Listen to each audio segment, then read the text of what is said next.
Just let me know when we're ready to go live. TV has said that we are ready to start on their end. Rob, I need a second. I'm having an issue on my end.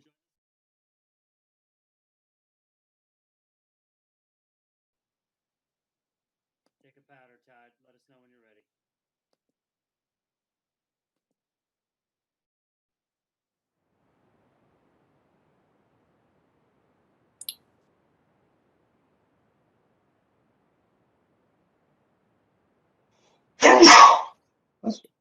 I'm just gonna give everybody a general warning. I'm a little punchy from yesterday, so I'm gonna try my best to reel it What was back. yesterday?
Stuff comes to me, and I'm farming stuff out. And at one point, I don't know if you read, but we had to issue a cease and desist.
Bam, bam, bam. We were all ready to go.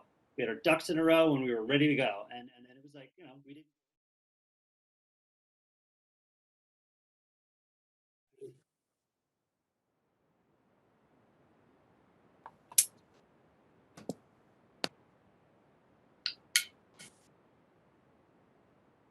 So PJ reached out to us with an email saying he's having car trouble. So we'll start without him. But we're waiting for Todd to make sure he's good to go.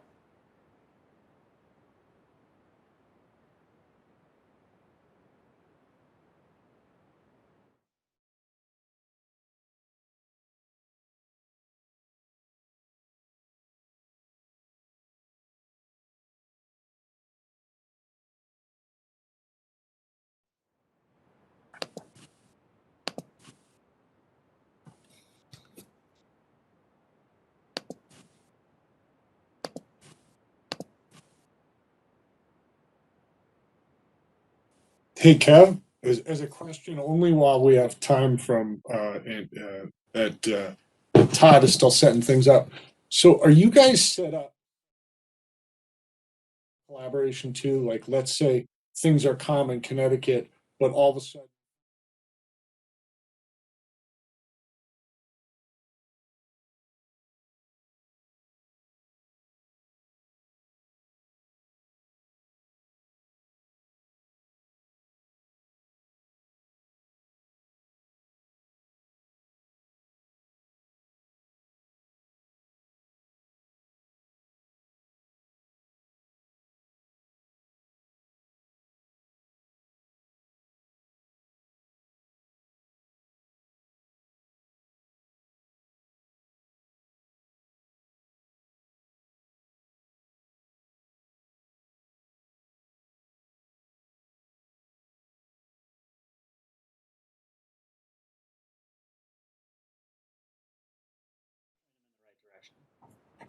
cool. Mr. Chairman, I think I've solved my technical issues for now. Okay. All right. Then I think we're good to go.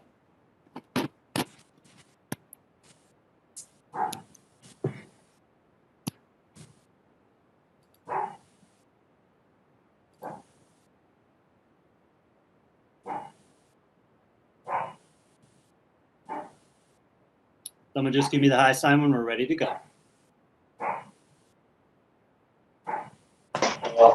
We are ready. Thank you very much. Good evening. I am Kevin Ahern, Chair of the Town Planning and Zoning Commission, and I'd like to welcome you to tonight's virtual meeting. For the record, I'd like to note that the required meeting agenda and application materials are all available on the town website. Because in-person attendance at public meetings is likely to increase the risk of transmission of COVID-19, this hearing is being conducted in accordance with Governor Lamont's Executive Order 7B and 7I. Will the town planner please call the roll? Thank you, Mr. Chairman. Todd DeMay, Town Planner. For the record, Mr. Binkhorst. For the record, I'll note that Mr. Binkhorst is here. His microphone was muted. Ms. Gomes. I am indeed here. Ms. Gomes. I'm sorry, here. Ms. Gillette. Here. Mr. Prestich. here, Mr. Ahern. Here. With that, Mr. Chairman, we have a full quorum of regular members of the commission. Thank you, Mr. DeMay. This is Kevin Ahern, Chair again. For the record, I'd like to note that we have a quorum of the commission tonight. Commission members and town staff are participating by WebEx. Members of the public can view the meeting live on West Hartford Community Television or on West Hartford Community Interactive Comcast Channel 5 and Frontier TV Channel 6098 or at www.whctv.org.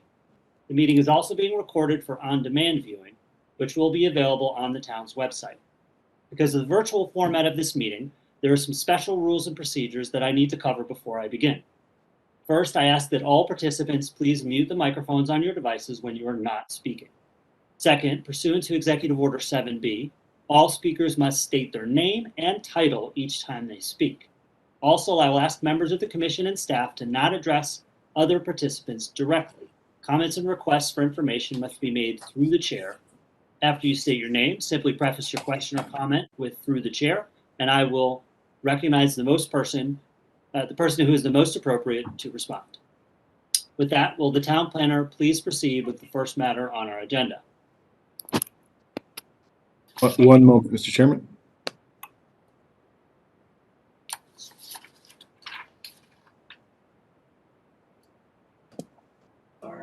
Mr. Chairman, I will proceed in one moment. Give me one minute. I need a technical issue to resolve. Thank you, Mr. Dumais. We are in a recess.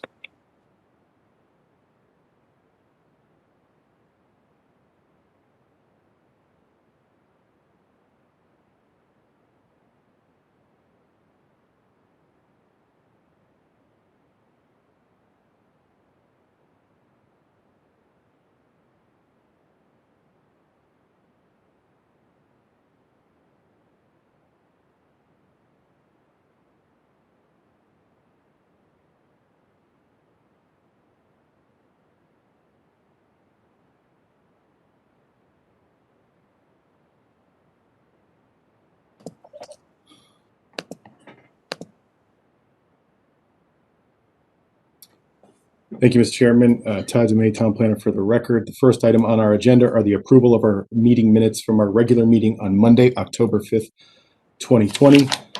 At that meeting, all of the commissioners were present and thus eligible to vote on the minutes. Thank you, Mr. Dumais. This is Kevin Ahern, Chair again. So we have before us the meeting minutes. Seated on this are all of the regular members of the commission. And so do we have a motion on this item? I'll make a motion to approve, provided they spell my name correctly. Thank you, Mr. Binkhorst. With that note, this is Kevin Ahern again. Then we ought to make sure that we correct Mr. Binkhorst's name on the on those minutes. Do we have any other comments on the minutes? All right. Seeing none, Mr. Dumais, will you please poll the commission on the minutes? Thank you, Mr. Chairman. Commissioner Gillette. Yes. Commissioner Gomes. Aye. Commissioner Prestige. Aye. Commissioner Binkhorst with an O, not an A. And Mr. Chairman Ahern. Aye. With that, Mr. Chairman, the minutes with the one correction on the spelling for Monday, October 5th have been unanimously approved. Thank you, Mr. Dumais. This is Kevin Ahern, Chair again. We're going to move on to communications. Item number 2A, Mr. Dumais. Thank you, Mr. Chairman. It's already that time of the year again when we're required to report back to the town clerk the meeting schedule for 2021. So before you is our annual calendar with the suggested regular meeting dates and filing deadlines. You will see here that we've tried to look out for any public federal holidays or the Jewish holidays that often conflict with our regular meeting dates. You'll notice 3 meetings, July 7th, September 8th, and November 3rd are all on a Wednesday. The 7th because of the 4th of July, the 8th because of Labor Day, and then the 3rd, as is our practice, by evidence of this meeting, we typically meet on the Wednesday after an election Tuesday.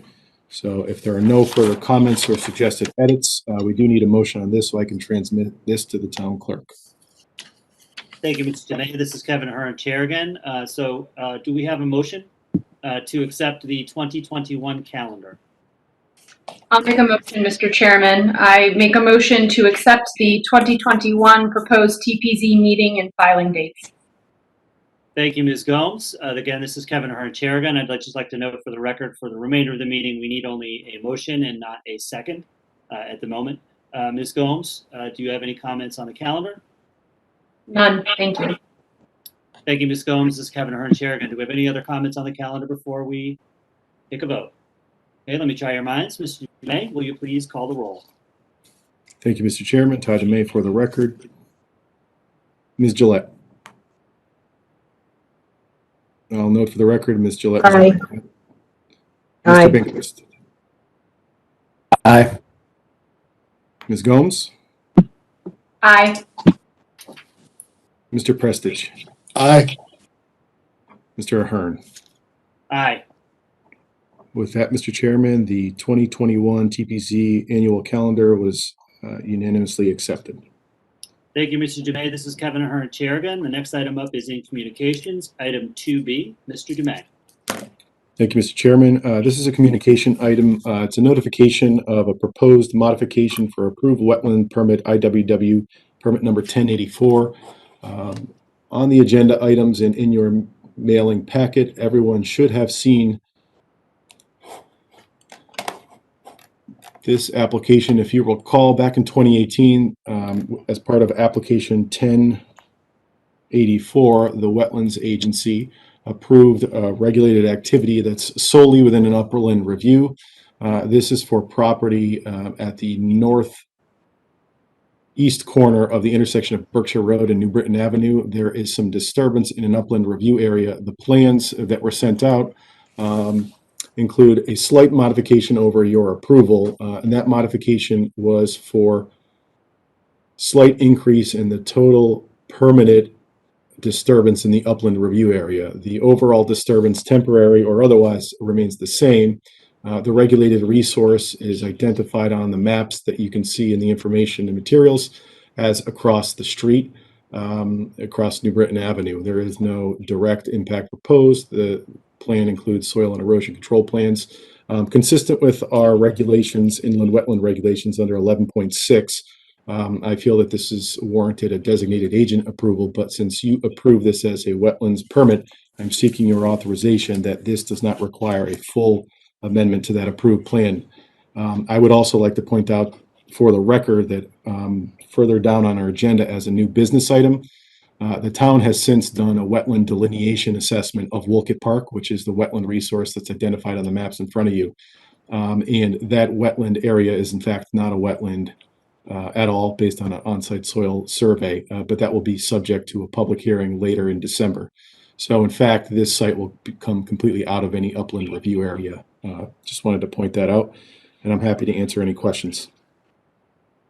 Thank you, Mr. Dumais. This is Kevin Ahern, Chair again. Before we get to the substantive questions, if you could just identify for the commission the nature of the act that it would be taking at the moment.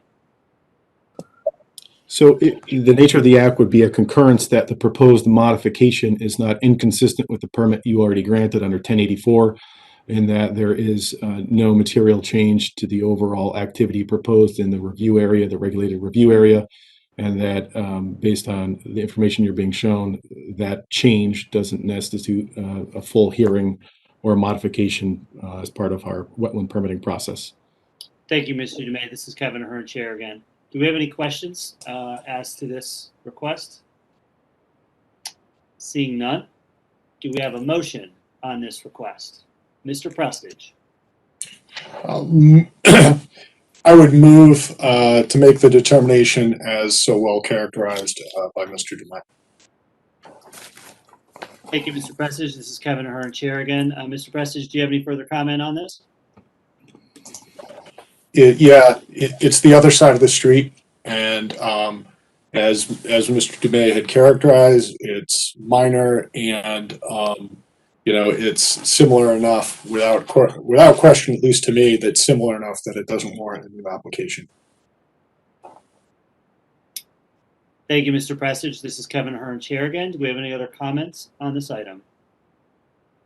Seeing none, let me try your minds. Mr. Dumais, will you please call the roll? Thank you, Mr. Chairman. Ms. Gillette. Aye. Mr. Binkhorst.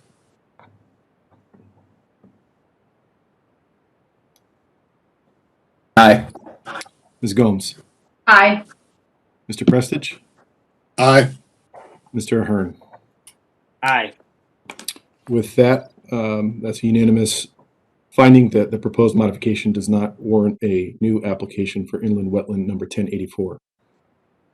Thank you, Mr. Dumais. This is Kevin Ahern, Chair again. We're moving on to our new business of the evening. We're just going to start with item number 3, 1341 New Britain Avenue.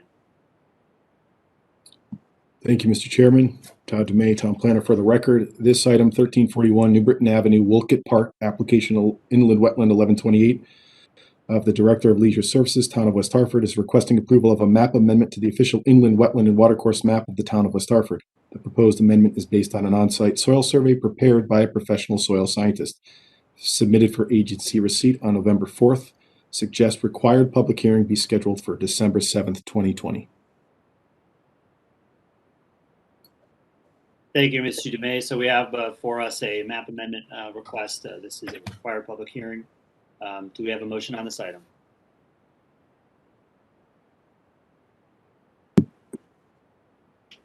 Mr. Chairman, I'll make a motion. I make a motion to schedule the public hearing for the number 3 item on the agenda, 1341 New Britain Avenue, for December 7th, 2020. Thank you, Ms. Gomes. This is Kevin Ahern, Chair again. Do we have any comments on this item? Yes, Ms. Gillette. I read through this, and I'm not,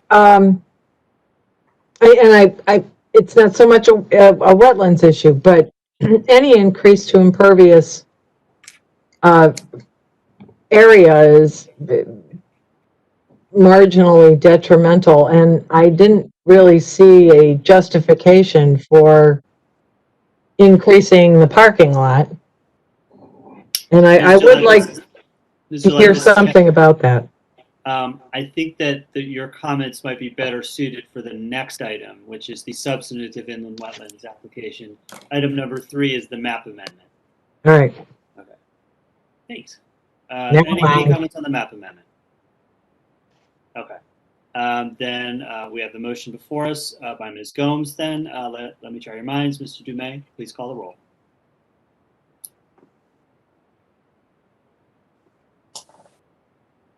Thank you, Mr. Chairman. Todd Dumais, Town Planner for the record. Commissioner Gillette.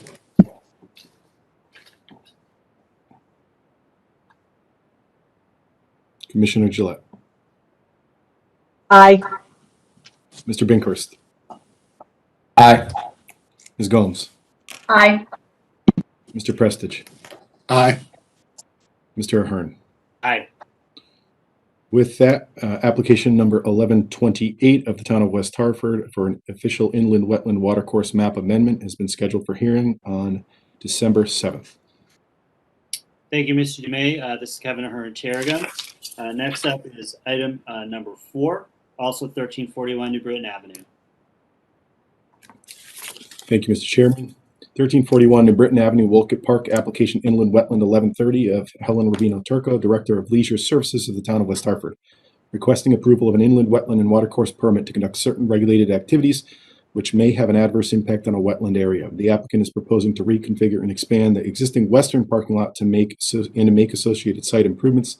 The proposed work is within the 150-foot upland review area. Submitted for agency receipt on November 4th, 2020, presented for determination of significance. Thank you, Mr. Dumais. This is Kevin Ahern, Chair again. So for the purposes of discussion only, could we get a motion on this item? I will make a motion, Mr. Chairman. I will make a motion to determine, I'm going to use the right language, to determine item number 4 on the agenda as potentially significant and to schedule for a public hearing on December 7th, 2020. Thank you, Ms. Gomes. Do you have any comment? We'll have Ms. Gillette come right after you. My understanding is that the practice and policy of this commission is when there is an accompanying map amendment application that has been scheduled for public hearing, the substantive application for the wetlands permit is similarly scheduled for public hearing on that same evening. So following that practice, that's the basis of my motion generally. Thank you, Ms. Gomes. This is Kevin Ahern, Chair again. Ms. Gillette. Thank you, Mr. Chairman. Liz Gillette.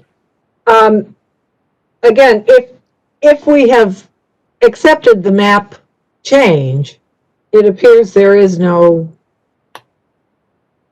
the wetlands issue appears to be minor, and I just have questions about increasing impervious area for convenience, particularly a park where, for instance, Fern Ridge Park, I know, the parking areas are packed for 3 months out of the year, and the rest of the time they're empty and running off water. I'd like a little justification for doing this, and I wish we would come forward with some alternatives to pervious paving in areas like this. particularly because they're not in high use most of the year. So, thank you. I'd like that addressed if possible. Thank you, Ms. Gillette. This is Kevin Ahern, Chair again. To the extent, Mr. Dumais, that you can respond to that comment, please do. Thank you, Mr. Chairman. For the record, Todd Dumais, Town Planner and Designated Wetlands Agent. I think the genesis of this project falls from and carries forward from the public participatory master planning efforts that our Leisure Services Department did to identify needed park improvements in Wolcott Park. So this was identified as a need of a slight parking expansion, and the idea behind it, it's my understanding, was to utilize the existing parking area to minimize disturbance and minimize impact to pervious or landscape surfaces. However, accordingly, as you can see in the plans, there was an effort made through an engineered system to handle the increase in impervious to provide for an underground infiltrator system that can handle the additional stormwater. It also provides a water quality treatment benefit that does not exist in today's parking lot. So while I appreciate your concern, Commissioner Gillette, I just did want to point out those issues, that it is from previous master planning efforts, and there was an attention to minimizing the increase in pervious coverage. To Commissioner Gillette's point, it does not include any pervious pavement or any other type of solution. It was deemed this engineered solution to handle the increase in impervious was the preferred option for the proposal. This is Kevin Ahern, Chair. Thank you, Mr. Dumais. Ms. Gillette. I appreciate the attempts that have been made, but we see an awful lot of expansions of pervious material with some sort of a drain underneath that's supposed to cure everything. Well, it's not the same as rain hitting the ground. And for instance, if one side of these had been gravel, where you don't have paving issues in the winter or the summer, I just wish there was a little more creativity, a little more sensitivity, and perhaps a little less engineering. But I do appreciate the efforts that they made. Thank you. Thank you, Ms. Gillette. This is Kevin Ahern, Chair again. Do we have any other questions or comments on this item? So this is item number 4. The request before us is a, do we have anyone raising their hand? No. Okay. Oh, Mr. Binkhorst. I just wanted to add that the impervious surface might have increased slightly, but the stormwater was already directed to a low-lying area in the yard drain, and that they actually, I think, improved infiltration by seeing it with pretreatment. So I actually consider it with respect to infiltration. Gordon, watch your microphone. Your documents, I believe, were hitting your mic. Thank you, Mr. Binkhorst. Thank you, Mr. Binkhorst. This is Kevin Ahern, Chair again. Do we have any other comments on this item? All right, I'll jump in. So Commissioner Gomes is absolutely correct. We they do normally run together. I'm not sure about this one though, personally. Given the nature of the wetland being already paved over, and B, possibly not really that accurate anyway. In terms of bringing the town in to talk to us, about this, I'm not 100% certain that we need to. And so I think on substance, I'm going to vote against this. But I'd be perfectly happy to take it up if it wouldn't be contentious in any way. Mr. Prestage. Kevin Prestage, Commissioner. Mr. Chairman, I have the same perspective as you. Commissioner Gomes, agree with that being a standard practice of ours when there's a wetland map amendment. and a corresponding application to always review both at the same time. So I was thinking about this one, and this one seems to be pretty far afield of an existing wetland. The other thing too is I noticed was this wetland delineation appears to be for the whole park, which is really cool. It looks like the town was thinking ahead to map out the whole park so that way whatever they're doing in the future, they've just got it in the bag right now, which will keep them from not just wetland applications, but they'll be able to navigate around natural resources that are important to the town and the community, so on and so forth. So the inland wetland and watercourse map amendment, absolutely looking forward to seeing the results of that. That'll be great, strategic for the town. But with regards to its relation to the application before us, item number 4 here, this is a unique situation, and I'm with Mr. Ahern, and I'll be voting against the motion, not in spirit, but because it's a very unique situation where perhaps it's not we're not going to get the best value, and it clearly is not significant in my mind. So, thank you. Thank you, Mr. Prestidge. This is Kevin Ahern, Chair again. Do we have any other comments on this item? May I, Mr. Chairman? Sure, Ms. Gomes and then Ms. Gillette. I would like to note for the record that I agree with both your assessment, Mr. Chairman, as well as Commissioner Prestige's assessment.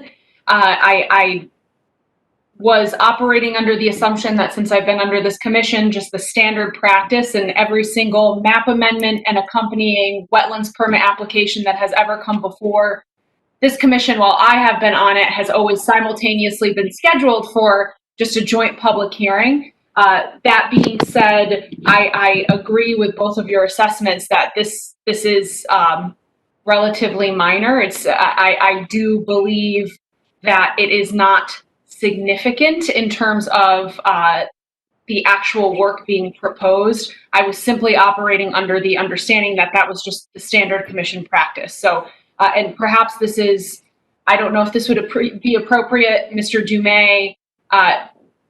Would this be an appropriate time for me to amend my motion? Should we continue forward with the original motion that I had?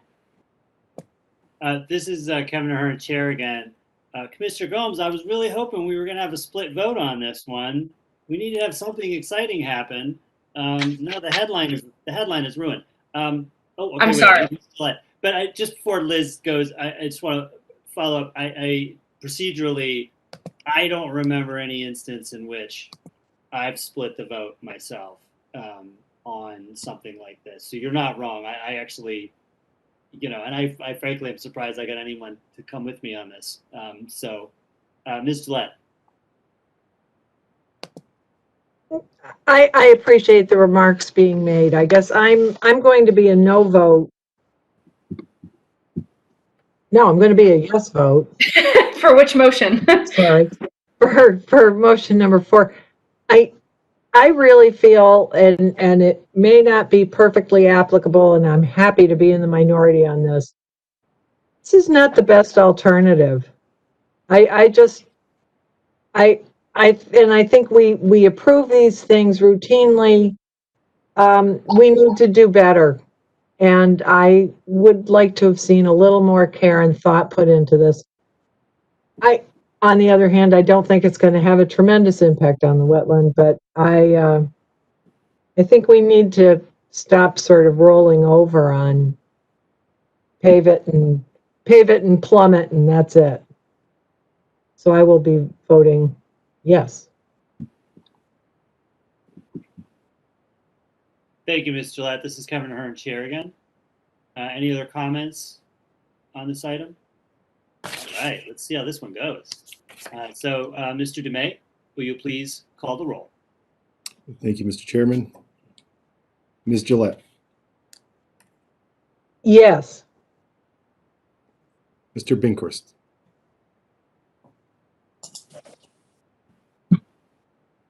Nay. Ms. Gomes. I will be voting against my own motion. Nay. Mr. Prestige. Nay. Mr. Ahern. Nay. With that, Mr. Chairman, the motion to find the application to be potentially significant and set it for hearing fails. Accordingly, the application, Inland Wetland 1130 is approved. I Thank would you, like to Mr. point out, Demay. I Sorry, would like to sorry, point Demay, out go for on. the like to point out for the record, Commissioner Gillette, I think some of your concerns are things that we can take up when we start to discuss and look at agenda item 9. Implementation of the POCD, I think some of the things you're concerned about are best addressed through zoning and possibly not through our wetland regulations. But while we're on the topic, I wanted to point that out. And I'd also like to point out for the record as something that Commissioner Gillette indicated that, we need to think about less engineering, and that's something I tell my colleague Dwayne Martin all the time. I'd like to see less engineering. So while he's on the phone, I'd just like to humor him with that. I had to get a smile out of that guy. Sorry. Thank you, Mr. Demay. This is Kevin Ahern, Chair again. All right, so the next item then up will be item number 5 for Banbury Lane. Thank you, Mr. Chairman. For Berry Lane, application Inland Wetland 1129 of Regina O'Brien, Threshold Landscape Architecture LLC, on behalf of Nancy and Don Hunt, requesting approval of an inland wetland and watercourse permit to conduct certain regulated activities which may have an adverse impact on a watercourse. The applicant is proposing to install an in-ground pool and build associated site improvements, including terraces, landscape walls, paths. The proposed work is within a 150-foot upland review area, submitted for agency receipt on November 4th, presented for determination of significance.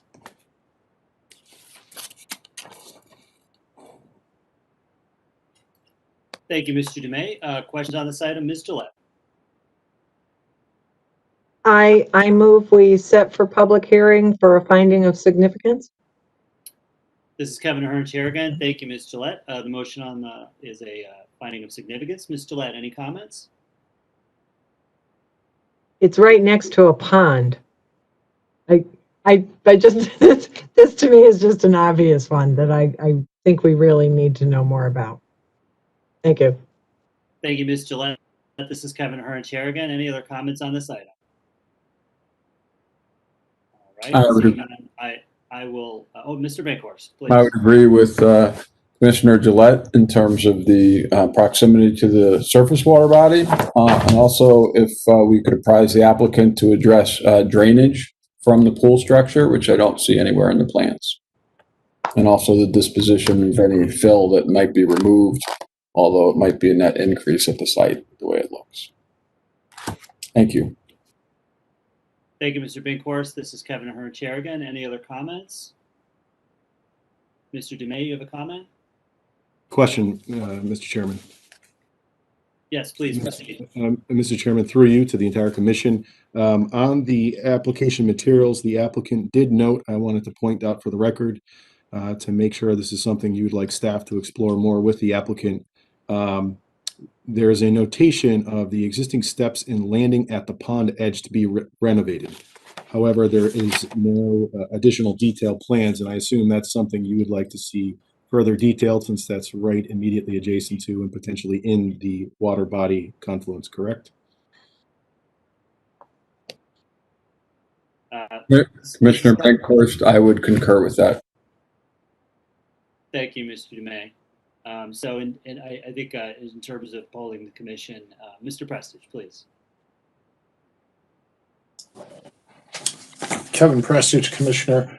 Mr. Chairman, through you to Mr. Dumais. Mr. Dumais, absolutely, I appreciate you calling that out. I would add that appropriate discussion of the installation of any sediment and erosion controls around any activity should be included. A schedule of work, and then details regarding what sediment erosion controls will be used on the site and where. And then, of course, any statements for the actual plans themselves that assure that they will be in compliance with state and town sediment and erosion control requirements such that when they get transferred as a part of a bid package to contractors, that they're fully aware of everything that they have to do. You know, specifically just around that not just about that around that access point to the pond, but for the site in general. So, thank you. Thank you, Mr. Prestige. This is Kevin Ahern. Any other comments on this item? Okay.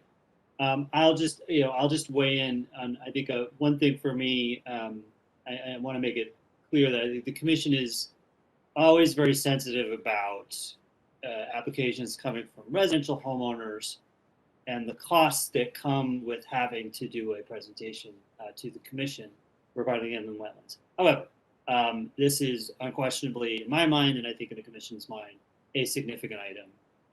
You know, we approve things like, you know, we look at things like this on Wood Pond all the time. You know, the level of work in the review zone is significant itself, but its proximity to the lake is, you know, a factor for me as well. The rake, you know, that you get from, you know, from top to bottom, as well as the what Mr. Dumais pointed out, the indicated that they may be doing work potentially directly in the water course. So this one's is an easy call for me as well. So if anyone else doesn't have anything, I will call the vote. Okay, Mr. Dumais, please call the roll. Ms. Gillette, Aye. Mr. Binkhorst, Aye. Ms. Gomes, Aye. Mr. Prestige, Aye. Mr. Ahern. Aye. With that, Mr. Chairman, application 1129 for Bainberry Lane was found to be potentially significant and scheduled for public hearing on December 7th. Thank you, Mr. Dumais. This is Kevin Ahern, Chair again. So we are now going to move on to our old business and our public hearing for tonight. This is item number 6, Fern Street Bridge. Mr. Dumais.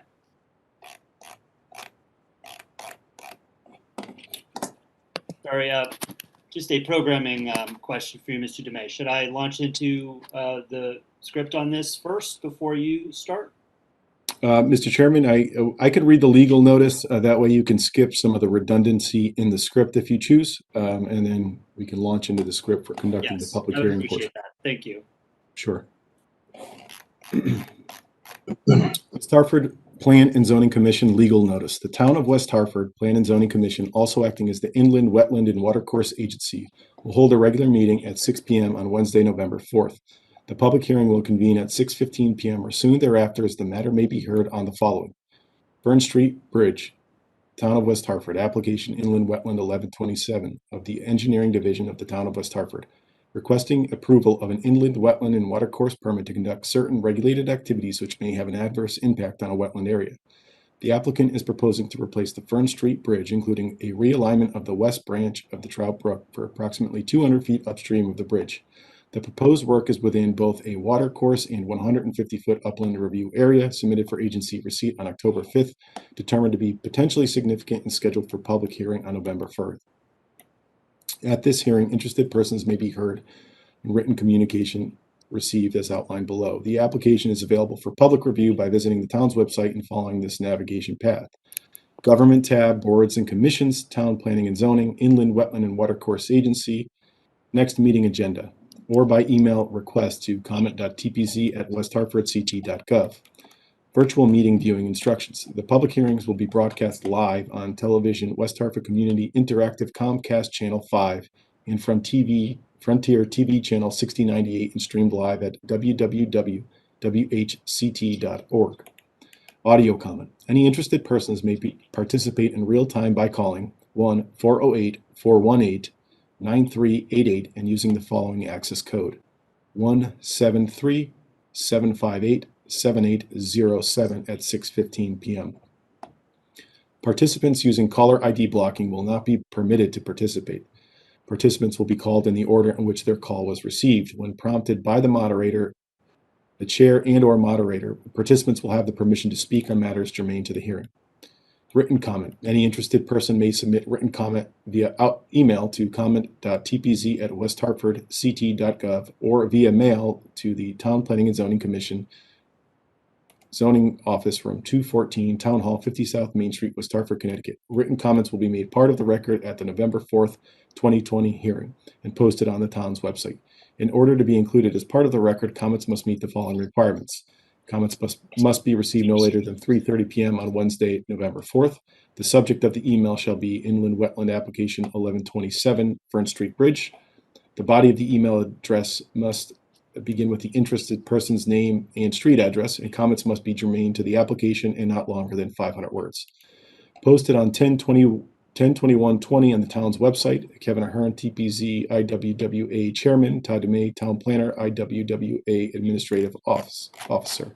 I would like to note for the record before you begin your information, Mr. Chairman, the public comment inbox for the public hearing has received 0 additional public comments, so there is no new commentary up through this point of our hearing process. Thank you. Thank you, Mr. Dumais. This is Kevin Ahern, Chair again. So Mr. Dumais covered a lot of what I was going to cover for you, so I am going to skip a lot of this. But suffice to say, this is we're acting as the Inland Wetlands and Watercourse Agency on application IWW1127. This is Fern Street. This is the Fern Street Bridge. And as Mr. Dumais noted, the required meeting agenda, application materials, and legal notice are all available on the town website.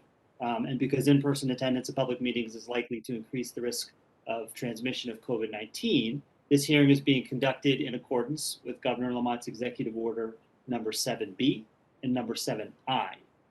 So I'm going to just skip forward to the regular rules for our meetings.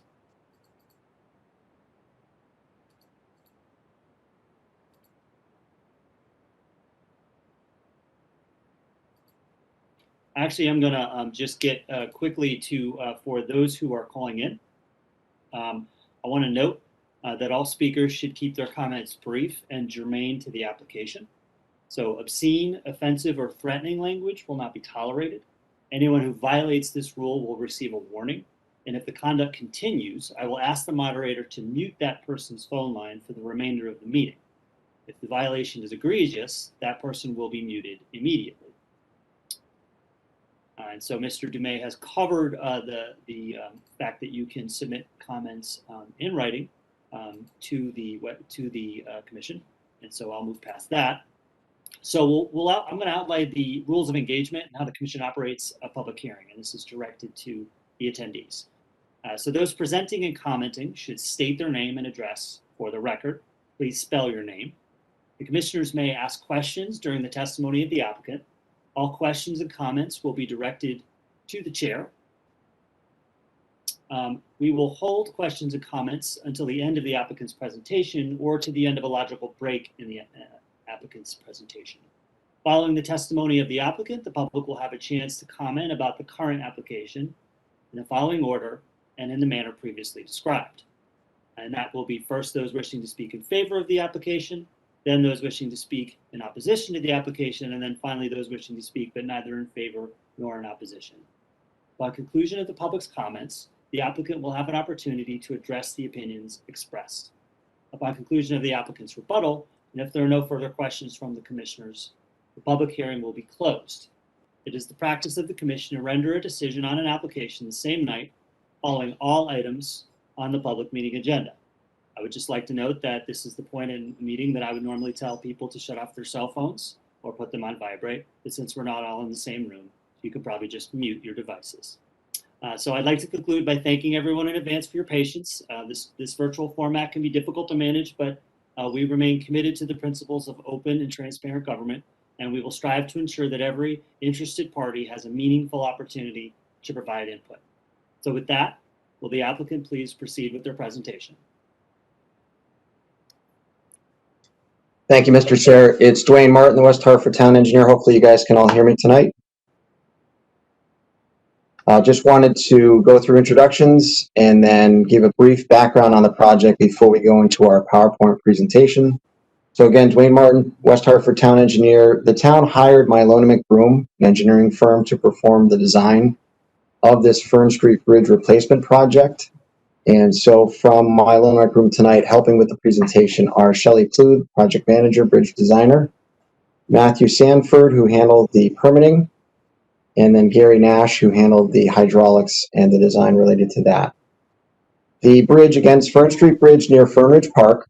Just to clarify, because we have another bridge on Fern Street. This is the one near Fern Ridge Park. Was originally constructed in 1939. It was significantly rehabilitated around 2000. There was a lot of concrete that was replaced, but it is in need of complete replacement based on inspections that we have performed. It's also important to note that the bridge has had a weight restriction for quite some time. The weight restriction that's imposed on that bridge cannot withstand the heaviest fire apparatus that the town currently has. So for various reasons, it was determined that the bridge should be replaced at this point. It's at the end of its useful life. And so we were able to obtain a grant, which will pay for the majority of the project, which was in the amount of $3 million. We were lucky enough to get that grant. The remaining costs for the bridge will be paid for by town bonding. As you'll see in the presentation, which is really detailed and well done in my opinion, that this is more than just a bridge project. It expanded. Essentially what happened is when the design team got to start some of the hydraulic analysis and look at the problems that occur with the bridge, it was determined that the best course forward as part of the project was to modify the water course to improve and get the bridge to last longer. That's proposed. You'll see that in the PowerPoint. The design is at 90%, maybe even a little bit more than that, but we're calling it 90% design. So we've gone through a lot, including a lot of meetings and coordination. So just for the record, we did meet with the Conservation Environmental Commission already. We have also conducted meetings with Helen Rubino Turco, Director of Leisure Services, because of Fern Ridge Park, as well as the Friends of Fern Ridge Park. We've met with utility companies, including a field meeting at the bridge. We've met with Public Works, and most importantly, we've met with the 3 abutting property owners that are on the north side of the bridge, which is very important and a component of this wetland application. We need to continue to conduct business with them as we need to get easements for the construction, as you'll see as we go through the design and the reasons why. Lastly, I just wanted to point out that we have conducted what's referred to as an interagency meeting, which is a useful meeting to go over what's required for state and federal permits. And again, Matthew Sanford here can answer any questions related to that. Without further ado, I'm going to introduce Shelley Plude from my Landmark Room to jump into our PowerPoint presentation. And as always, we are available for any questions that you may have. Take it away, Shelley. Thank you. For the record, again, this is Shelley Plude from Mylona McBroom. I'm going to go ahead and share our presentation. Can everybody see the PowerPoint now? It should be coming up.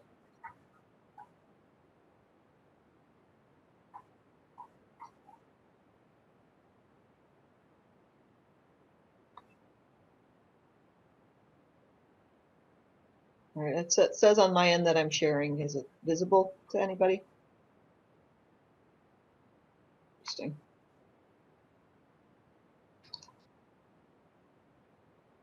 Try that again.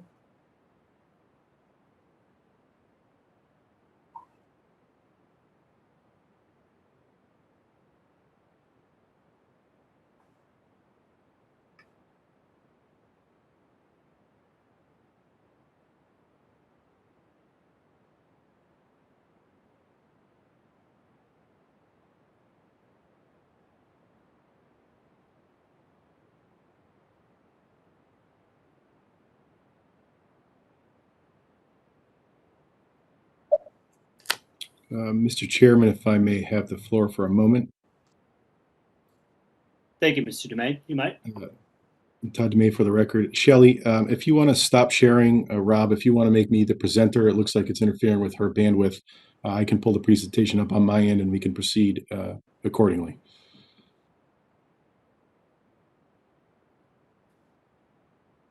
So in a moment, we should hopefully get Shelley's feedback. I'll pull the presentation up on my end and we'll be ready to go once she rejoins us.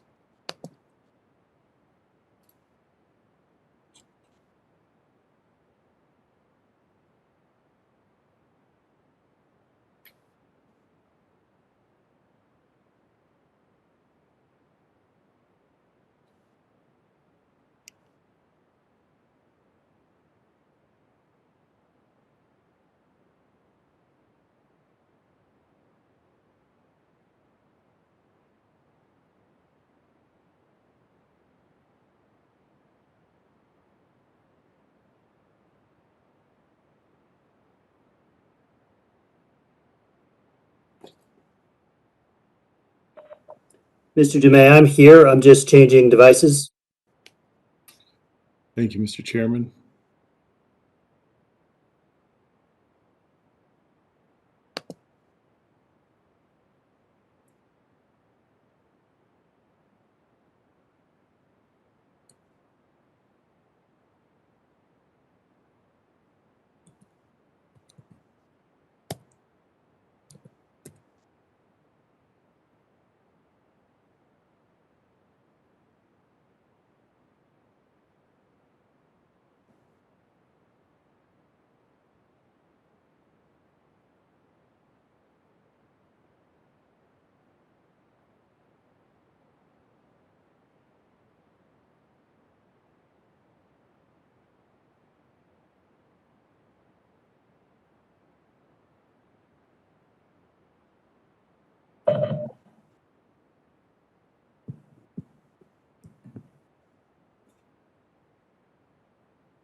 I'm back in, Mr.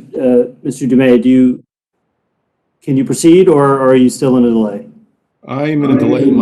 The presentation has stopped my ability to control anything. I'm asking our host Okay. for some help here. Maybe we take a 5-minute recess Yep. while we. Commission's in a 5-minute recess for members of the public. We will return in 5 minutes.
Todd, you're on mute.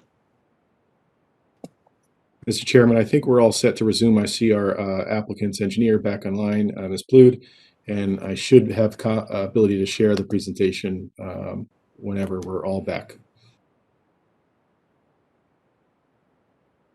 Shelley, does your microphone work? I believe so. Can everyone Yep. hear me? Yep, we're good. So Can I? I think we can all share with Shelley's pain here. I think we've all been in this situation. In fact, I just changed devices myself. So escape on it. Just check and make sure we have all of our commissioners back. We're waiting on Mr. Binkhorst, and we have Mr. Prestige. So once we have everybody back, we have Mr. Binkhorst. All right, we're ready to go. Oh, Liz, you're like old reliable. You're always there. Okay, thank you. You may proceed.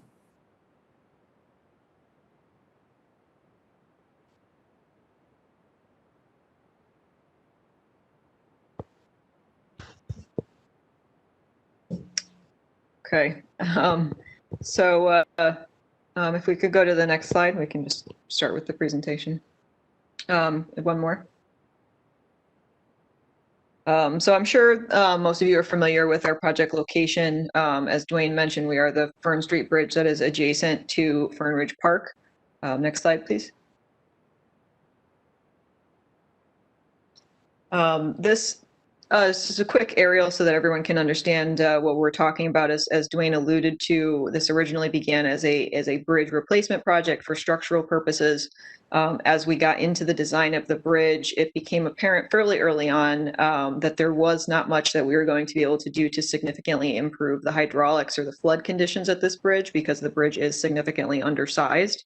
But as you can see from this aerial, the channel as it approaches the bridge is highly contained. There's concrete sidewalk slab walls leading into the bridge. There's two spillways actually, which may be difficult to see. There's the one that goes across the pond exit, and then there's also one in the channel itself. And there's two sharp bends coming into the channel. And as we were getting into the design, the town had expressed interest in replacing those walls simply due to the fact that they are in poor condition structurally. But we also made the recommendation that if we can do some geometry changes to that channel, it will help alleviate some of the conditions at the bridge.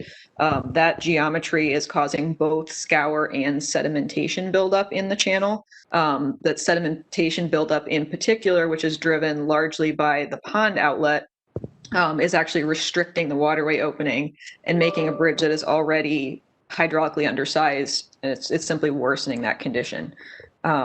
So that's sort of a general overview over what drove the decision to expand the project from the bridge into the channel.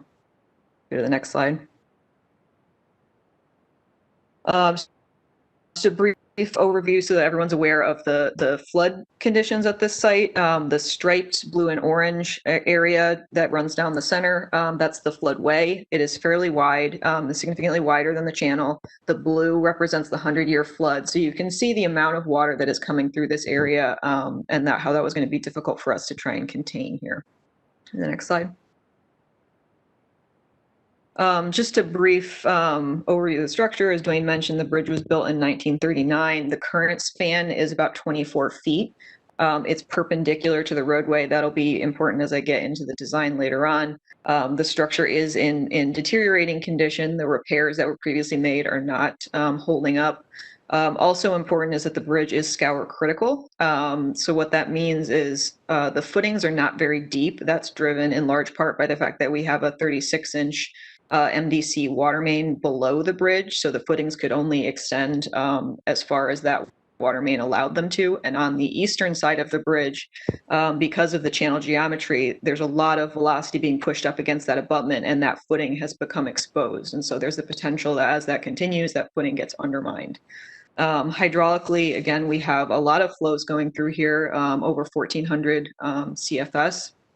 And then the existing structure, as I noted, is hydraulically inadequate. And I'll get into what the proposed structure will be able to tolerate as we move forward in the presentation.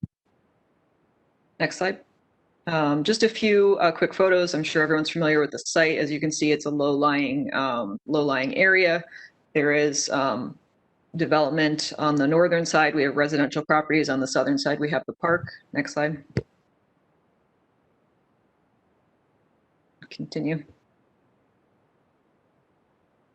This is just important to know. You can see how low the existing structure is. We are not proposing to make any changes to the profile of the roadway.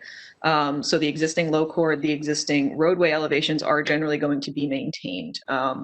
In part, that is to do with the fact that it would be very difficult for us to significantly raise the road without impacting private properties, but also because of the fact that this bridge does overtop frequently, raising the road would actually potentially impound more water upstream. So we had to strike that balance. You can see from this photo, there's some debris buildup, some organic material on the inside of the curve, and then some in the foreground of the photo here. That's also the result of the spillway. There's a lot of organics that come over that spillway out of the pond. Next slide, please.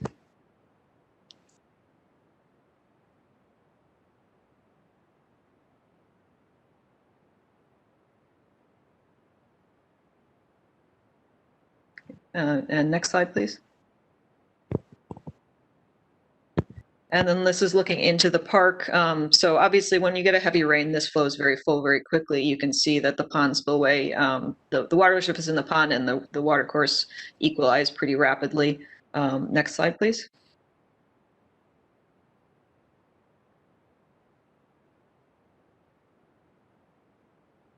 Again, the water surface under a reasonable rainstorm comes up pretty quickly.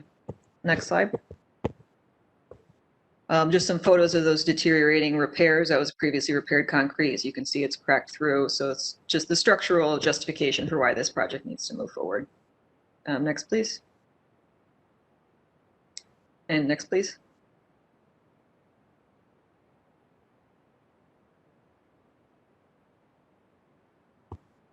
And to get into the justification for why the pond walls and the channel walls need to be addressed, on the left-hand photo, you can see that's the spillway. It's sort of cobbled together some concrete blocks that have actually started to fall forward into the channel. The photo on the right is the upstream walls, and there's a number of factors going on here. One, that channel geometry is actually causing those walls to start collapsing inward. The walls along the western side, they're starting to collapse inward into the channel. And then that's also compounded by the fact that there's unconfined runoff from that parking lot on the western side that is eroding that slope behind the wall. So it's sort of being hit on two sides. You've got the scour on the front face, erosion on the back face, and then during flood events, that water is simply overtopping that wall and starting to flank those concrete sidewalk slabs. Next slide, please.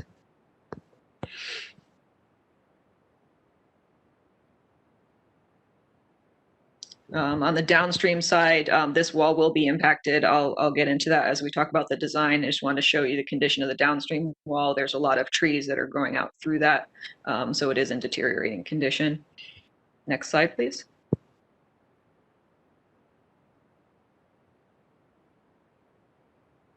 So just to kind of go over the project briefly, we are proposing to do a full replacement of this bridge.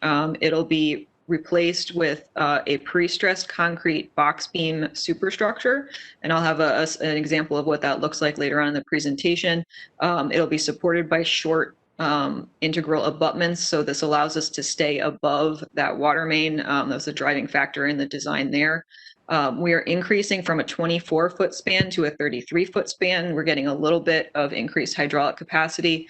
The driving factor in that span determination was first the water main. The existing water main is about 5 feet down in the roadway. It dives down below the existing bridge. And we could only widen the bridge, increase that span length so much without impacting that water main. The MDC does not want to touch that facility, and it would have been a significant increase to the cost of the project had we wanted to make the bridge wider. Another driving factor behind that, and we can elaborate on that if desired, is increasing the bridge, increasing the span length when it's so hydraulically inadequate, allowing more water through the bridge could actually trigger a water surface elevation rise on the downstream side. If you allow more water through the bridge, it slows the velocities and actually brings those elevations up. And so through our hydraulic analysis, we took a look at that, and that 33-foot span allows us to improve things a little bit without triggering a rise downstream of the structure. The pre-stressed concrete box beams also allow us to have a completely smooth underside to the bridge, which it helps make flows more efficient through the structure when it's under pressure. We're realigning approximately 250 feet of channel upstream. We have some minor widening downstream that affects about 60, 70 feet of wall. We're reconfiguring the Fern Ridge Park Pond spillway. Right now it is parallel to flows, and that's creating some sedimentation issues. We're going to be reorienting that to address that. The channel walls along the eastern side of the channel and the western side of the pond will be replaced with modular block concrete blocks. The western side of the channel upstream of the bridge will actually be laid back and converted to a natural stone revetment with some plantings. And then the parking lot on the western side of the bridge will be used as construction laydown since there's limited area available at this site. And what we're proposing to do is actually reconstruct that parking lot after the contractor has used it. As they're backing out, they're going to reconstruct the parking lot, rework the geometry so that it's more efficient. We're going to increase the amount of grass area around the parking lot, and the surface itself will actually be converted from a paved surface to a reclaimed gravel surface. There's some minor drainage improvements also associated with that. And then we have a fair amount of landscaping, particularly on the Fern Ridge Park side. We are impacting a number of trees, which we can get into later on in the presentation. Water handling for this is fairly complex. We'll be using sandbag cofferdams in various stages throughout the project. I have some plans later on in the presentation to walk you through that. We will be moving flows back and forth from the channel into the pond, and from the pond into the channel as we're reconstructing those walls. Some generalized impacts: water surface levels in the pond will need to be temporarily lowered during construction. This is just to enable the contractor to reconstruct those walls on the pond side. If we leave the water surface elevations where they are today, it's very difficult for them to work in wet conditions. So they will need to temporarily drop that water surface elevation. We will have a temporary driveway for the property on the northwestern side. Because it is so close to the bridge, we can't maintain it in its current location. So we'll be doing a temporary driveway. We'll show that on the plans later on. In addition to tree removal for the channel improvements, majority of the tree removal occurs along that northeastern bank, but we are impacting 3 fairly decently sized trees in the park as well that came about as the result of our discussion with the utilities. We need to temporarily move those overhead lines out of the way for construction purposes, and a few of those trees will be impacted. But we'll be getting into our mitigation efforts on that later on in the presentation. Next slide, please. So the plan is broken up into 2 sheets, and hopefully this is at least somewhat legible for everybody. This focuses on the bridge itself. Highlighted in blue, that's the existing channel, so you can see the geometry changes. In brown, that's the new bank alignment and the new retaining walls. So the bridge is getting, as I said, it's going from 24 to 33 feet, and we're also angling it. So there's going to be a skew. Right now it goes perpendicular to the existing roadway. We're going to rotate it a little bit, and that helps us soften the channel alignment as it's coming into the bridge through Fern Ridge Park. On the northeastern side, we do have a portion of wall that will be replaced. So that existing sidewalk slab wall will now be a modular block. And then the remaining portion of that bank will be restored to a natural stone revetment. On the southern side, the southern side of the bridge in the park, that retaining wall on the eastern side will be replaced, and you can see the start of that natural stone revetment, and you can see the beginning of how the channel is going to be reconfigured. Right now there's that sharp bend coming into the channel. There's still going to be a curve, but we've softened that considerably. Next slide, please. So this is the remainder of the channel realignment. You can see again, the blue is the original channel geometry, and you can see how much we're softening. There's still going to be an S-curve in the channel, but it's going to be considerably less, and we're eliminating that curve as it comes right out from underneath that pedestrian bridge. One of the critical factors when we were speaking with the Friends of Fern and the Parks Department was that they did not want to substantially decrease the size of the pond. And so we were able to achieve this channel realignment by actually narrowing the peninsula that's currently there between the pond and the channel. This also helps reduce the amount of people that go out onto that peninsula. That was a safety consideration that the town had. So you can see all along that peninsula, the western side of the pond, that will all be a new retaining wall. There's going to be some stone mulch and plantings on the peninsula. We'll get into all of that later on. Another important thing to note here is you can see there's a number of channel features within the watercourse. Some of those are deflectors to help keep flows down the center of the channel and mitigate any potential scour associated with the curves along the channel. There are also some additional structures that are in there that are intended to improve the habitat within the West Branch of Trout Brook. That was developed in conjunction with recommendations from DEP Fisheries. And then you can also see the reconfigured parking lot. So we've significantly reduced the area of the parking lot while actually maintaining the number of spaces. The existing parking lot is really just not efficiently used, and so we were able to reduce the size, keep the same number of spaces. The apron will be paved and we'll have 2 accessible spaces that you can see in the shaded portion towards the southern end of the parking lot. The remainder of that will be reclaimed and converted into gravel. We will have a catch basin on the southern end. The main reason for that is we do have to curb the eastern edge of this because we're proposing a new separate sidewalk. Right now, there is not separate pedestrian access to that pedestrian bridge that crosses Trout Brook. And so we'll be providing a separate paved path into the park, and we'll have curbing along the eastern side of the park, or parking lot, to prevent the gravel from eroding across that channel. So we'll be implementing a catch basin just in the event that there is any water that becomes trapped in there.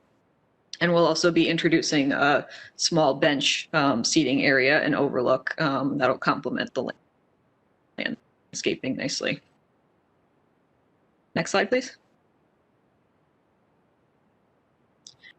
So through the course of our application, we did receive comments from the town of West Hartford on our application. And one of the questions that came up was with respect to compensatory storage. Now, as far as our impacts here, it is a fairly substantial project. We are almost entirely within the upland review area. We have a total of 12,196 square feet of watercourse impacts. We don't have separate wetlands that we're impacting here, so it is entirely below the ordinary high water mark that's being impacted. About 1,000 feet of stream are being impacted by this reconstruction project. And we do actually have a net fill within our floodway floodplain. There's a number of reasons for this. One of the driving factors of that is we have a fairly large scour hole upstream of the bridge. There's some scour throughout the channel, particularly upstream in association with those curves. So a good amount of the fill, we have a total net of about 475 cubic yards of fill throughout this project. About 125 cubic yards of that is to address those scour concerns. So that's material that should be there that is not as a result of the existing conditions that are out there. So we're really reducing, our net fill is essentially about 360 cubic yards if you subtract those scour areas which are not impacting storage. That's largely associated with the fact that we are narrowing the channel. Right now, the channel doubles in width where the channel and the pond spillway merge. That sudden increase is what's causing all of that sediment and organic debris to build up in the channel. We're going to be reorienting the spillway so that it comes in perpendicular. And so a good amount of our fill is associated with streamlining the channel geometry through that area. Another portion of the fill is also associated with the western bank. So as I noted previously, that's all becoming heavily eroded. That bank is sloughing down, those walls are tipping forward, and so there's fill associated with correcting those issues. One of the questions that came up from the town was, is there compensatory storage being offered? Typically with these types of bridge projects, it's difficult for us to compensate for our amount of fill due to the fact that there's generally limited opportunities when it comes to roadway and bridge work. We had some discussions with the town about some possibilities if compensatory storage is needed. We could potentially achieve that by expanding the pond, and we've sort of sketched a concept here. You can see that we would just extend the southerly portion of the pond to compensate for that fill and reconfigure the path coming through. The really important thing to note here, and I'll show that later in the presentation, is that we are not, despite the fact we have a net fill, we are not triggering a rise in the water surface elevation. So that fill is not impacting the conveyance through this area. And that's going to be a major point for the state and federal regulators. They're not necessarily going to be as concerned with the fill number as they are with those water surface elevations, and the fact that we're demonstrating that there is no change to those. So the plan that we're showing here is simply a concept, an early concept of what we could offer if that becomes an issue and we need to provide that compensatory storage. Next slide, please. So the bridge itself, as you can see from this cross section in the middle, with these box beams, we get that smooth bottom. That's very important because this bridge is going to be inundated with water with a relative frequency, unfortunately. You can see from these tables down on the lower right-hand side, the low chord, unfortunately I can't read it on my phone. The low chord is I think about 122.3. And you can see the upstream water surface elevations on the right-hand side. The bridge is the low chord of the bridge is going to be underwater, I believe in the 2-year storm, as soon as the 2-year storm. The road itself will not overtop until the 25. But the bridge as it is today is going to be subject to a lot of water. And so having that smooth bottom helps streamline flows and prevents debris and whatnot from getting caught up under the bridges easily. Next slide, please. So getting into how we're going to construct this, the bridge is going to be built in 2 phases. So one lane will remain open at all times. It'll be controlled by a temporary traffic signal to having alternating one-way traffic. We'll begin by building the upstream side of the bridge. We'll have cofferdams, sandbag cofferdams that will be shifted throughout construction, so flow will be maintained throughout the bridge construction, but we'll have cofferdams to allow the contractor to work in the dry. Next slide, please. So the first couple of stages are about building the southern side of the bridge, the side facing Fern Street. Once that's complete, next slide, please. We'll move on to the northern side of the bridge, the downstream side. As you can see, we've got that temporary driveway that extends over to the neighboring property. Again, as Dwayne mentioned, we have discussed that with those property owners. That'll be a temporary condition until the northern side of the bridge is complete. Next slide. This is a continuation of the reconstruction of the northern side of the bridge. Once the bridge is complete, we'll move on to the park work. Next slide, please. And so this is where we have to be a bit more creative with our water handling. So at this point in time, we will block the inlet pipe that feeds the Fern Ridge Park pond.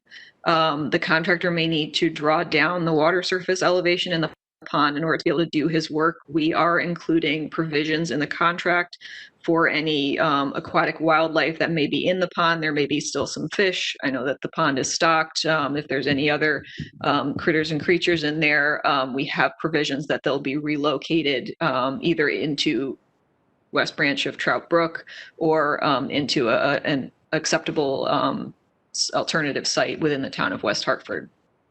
So during this phase, the contractor will rebuild a portion of the peninsula wall and the pond wall. Once that's complete, next slide, please.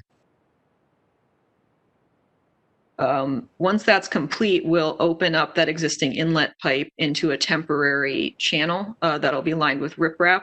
And so flows in Trout Brook will actually flow into the pond and over the existing spillway. What we've proposed to do is actually add stop logs to that spillway. Right now, you can't control the elevation of it. We're proposing to include stop logs so that from a temporary standpoint, the contractor can allow ordinary flows through there. And then once the channel work has been completed, they can install those stop logs to the appropriate elevation and restore the water surface elevation in the pond. This also allows the town some future flexibility as far as adjusting the water surface elevation in the Fern Ridge Park Pond. Next slide, please. And then last but not least is the parking lot reconstruction. As I noted, this will be used as construction laydown and contractor staging.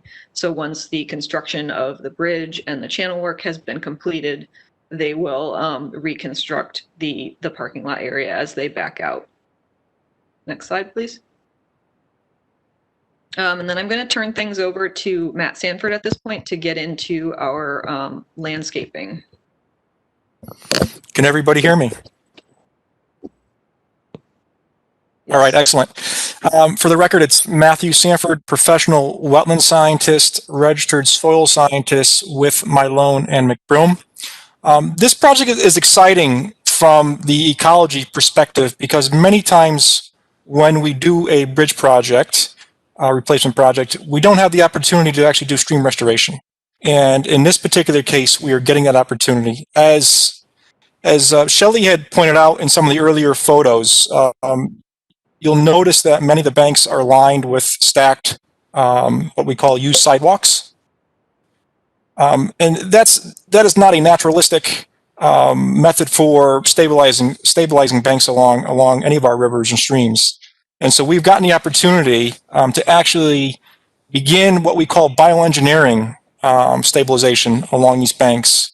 And part of that, as Shelley explained, was the use of natural materials, specifically along the west bank and the bank on the east bank on the north side of the bridge, using a combination of boulders tied in with some soil as well as plantings. So that's important to note, is that this is not only a bridge replacement project, but this is a stream restoration project. To talk a little bit about the landscaping plan, we have an extensive, detailed landscaping plan that's been generated by myself as well as our landscape architects on the project. Trees to be removed. Unfortunately, with any type of restoration with streams, that you have to move a water course or realign a water course, and in many cases when we have to actually replace a bridge, there are some trees that usually have to come down because of access and or grading requirements. For this particular project, we have the loss of 9 trees on the north side or the downstream side of the bridge. There's approximately 2 trees on the west bank downstream and 7 trees on the east bank downstream that need to come down. In addition to that, on our upstream side, west bank, we have 3 additional trees that need to be removed.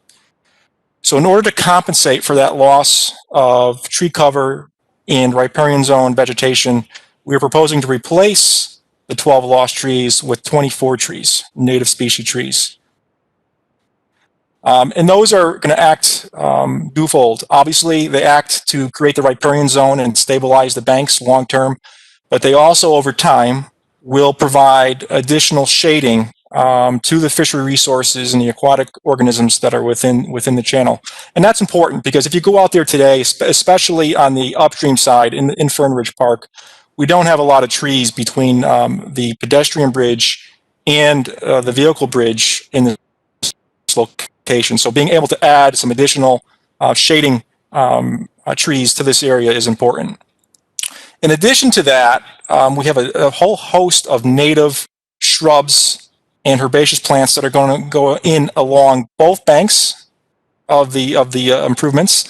We also are using live stakes for this particular project. If you're not familiar with live stakes, they are a technique that we use specifically for bank restoration projects, where we actually take cut stems of silky dogwood, red osier dogwood, speckled alder, willows, and we actually install those during the fall. So typically after leaf off, the contractors harvest these particular species of plants, and they are a solid hollow. They are a solid stem with no leaves and no branching. And we actually introduce those into the soil through a variety of methods. And over the winter, they obviously sit dormant. And as soon as spring comes on, they actually break dormancy, because we buried a few of the buds that are on the stems below the soil surface, and we've allowed some buds to be above the soil surface. So where the buds are below the soil surface generates roots, and where the buds above the soil surface actually generates leaves. And we've found this practice to be very successful on our bank restoration projects. And so that's one of the techniques that we're actually incorporating into this bioengineering stabilization practice. Next slide, please.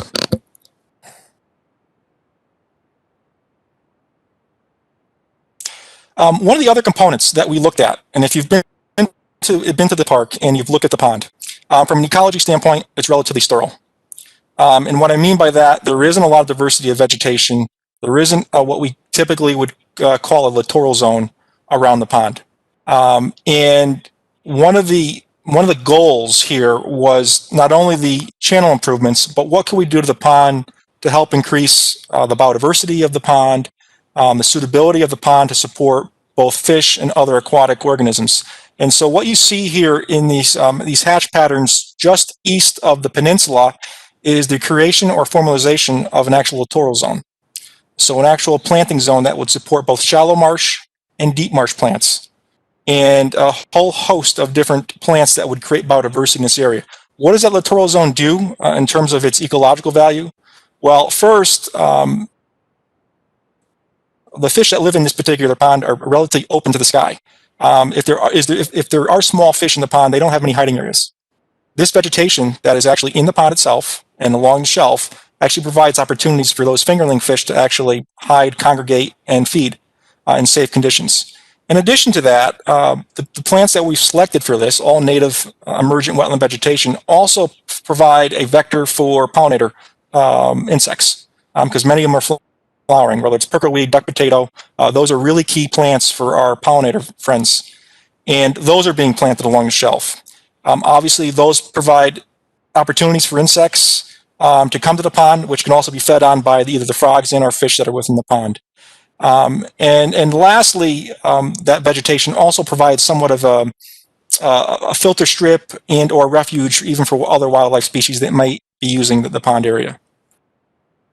One of the other things I want to talk about is, and it's shown on the landscaping plans, is the in-stream features that we've proposed. So I have met with two of the Connecticut's fishery biologists on the site to go over potential improvements within the channel. If you are out there today, obviously we've talked about the walls on either side, but if you actually look inside the channel, it's a relatively armored stone, boulder, sand channel without much habitat potential for fishery resources. So one of the things that we wanted to incorporate was really three features. And again, working with DEP Fisheries, these three features are shown in the plan. The first feature is what we call lunker structures. And those lunker structures are shown along on this particular plan along the west bank. Basically what they provide, if we think about when we're in a natural stream environment, a wooded stream environment typically, and we look at undercut banks along the stream, these undercut banks provide refuge for fish. And when we're in a more urban setting, in this particular park setting where we don't have the trees, we don't have the natural bank setting, we do that by actually installing lunker structures, which are actually a boulder structure that has a space underneath it for where water and air is, and the fish can actually migrate and immigrate in and outside of that lunker structure. So it provides refuge for those fish. And we have 2 of those lunker structures shown on the plan. In addition, you see these, what we call sawtooth deflectors.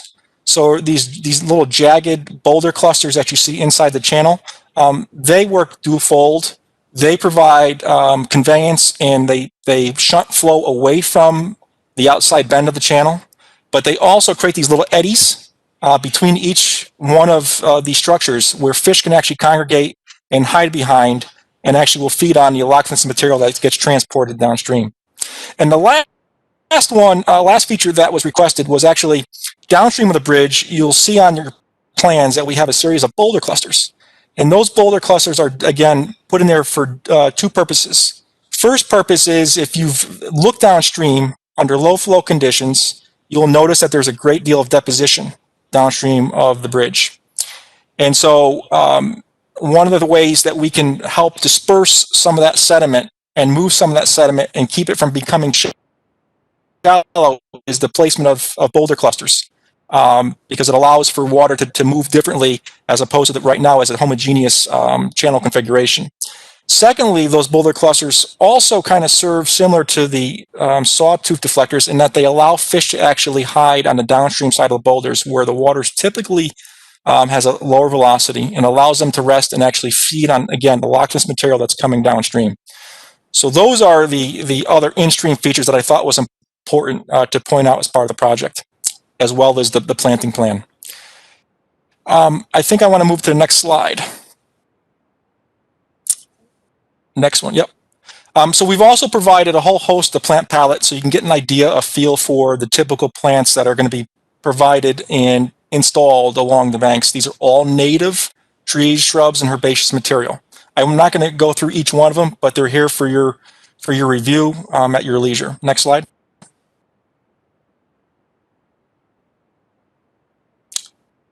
These are the emergent wetland plants located on the right hand column.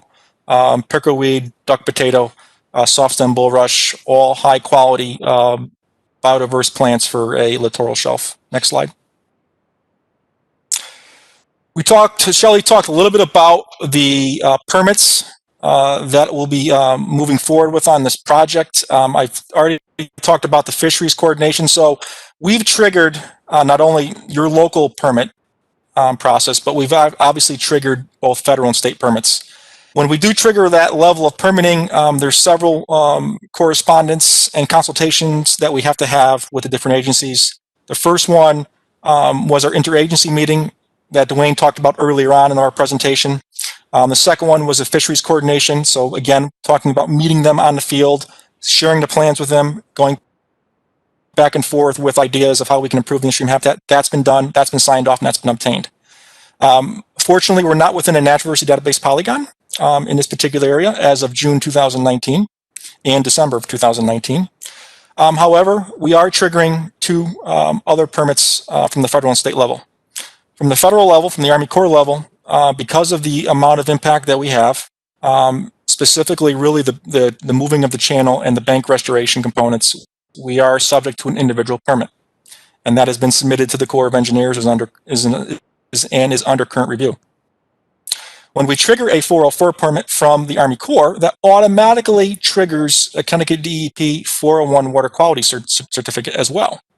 And in this case, we also require an individual permit from DEP as well as a non-consumptive diversion permit associated with the movement of the water to install the new stream as well as to repair the spillway of the existing pond.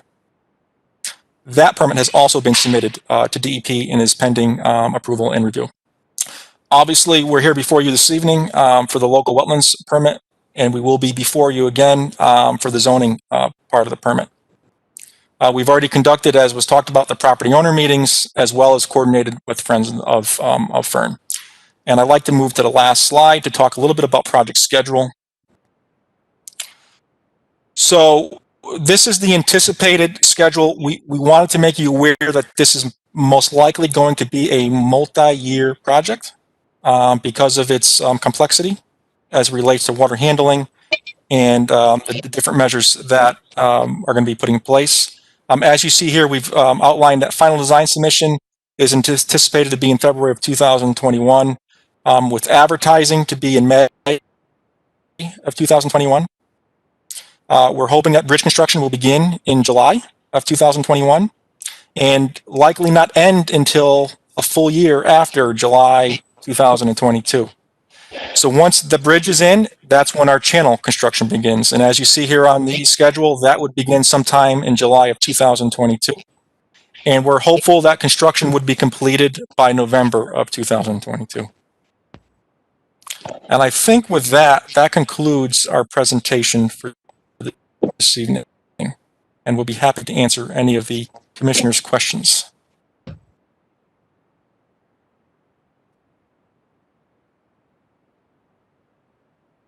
Thank you, guys. Again, this is Kevin Ahern, Chair.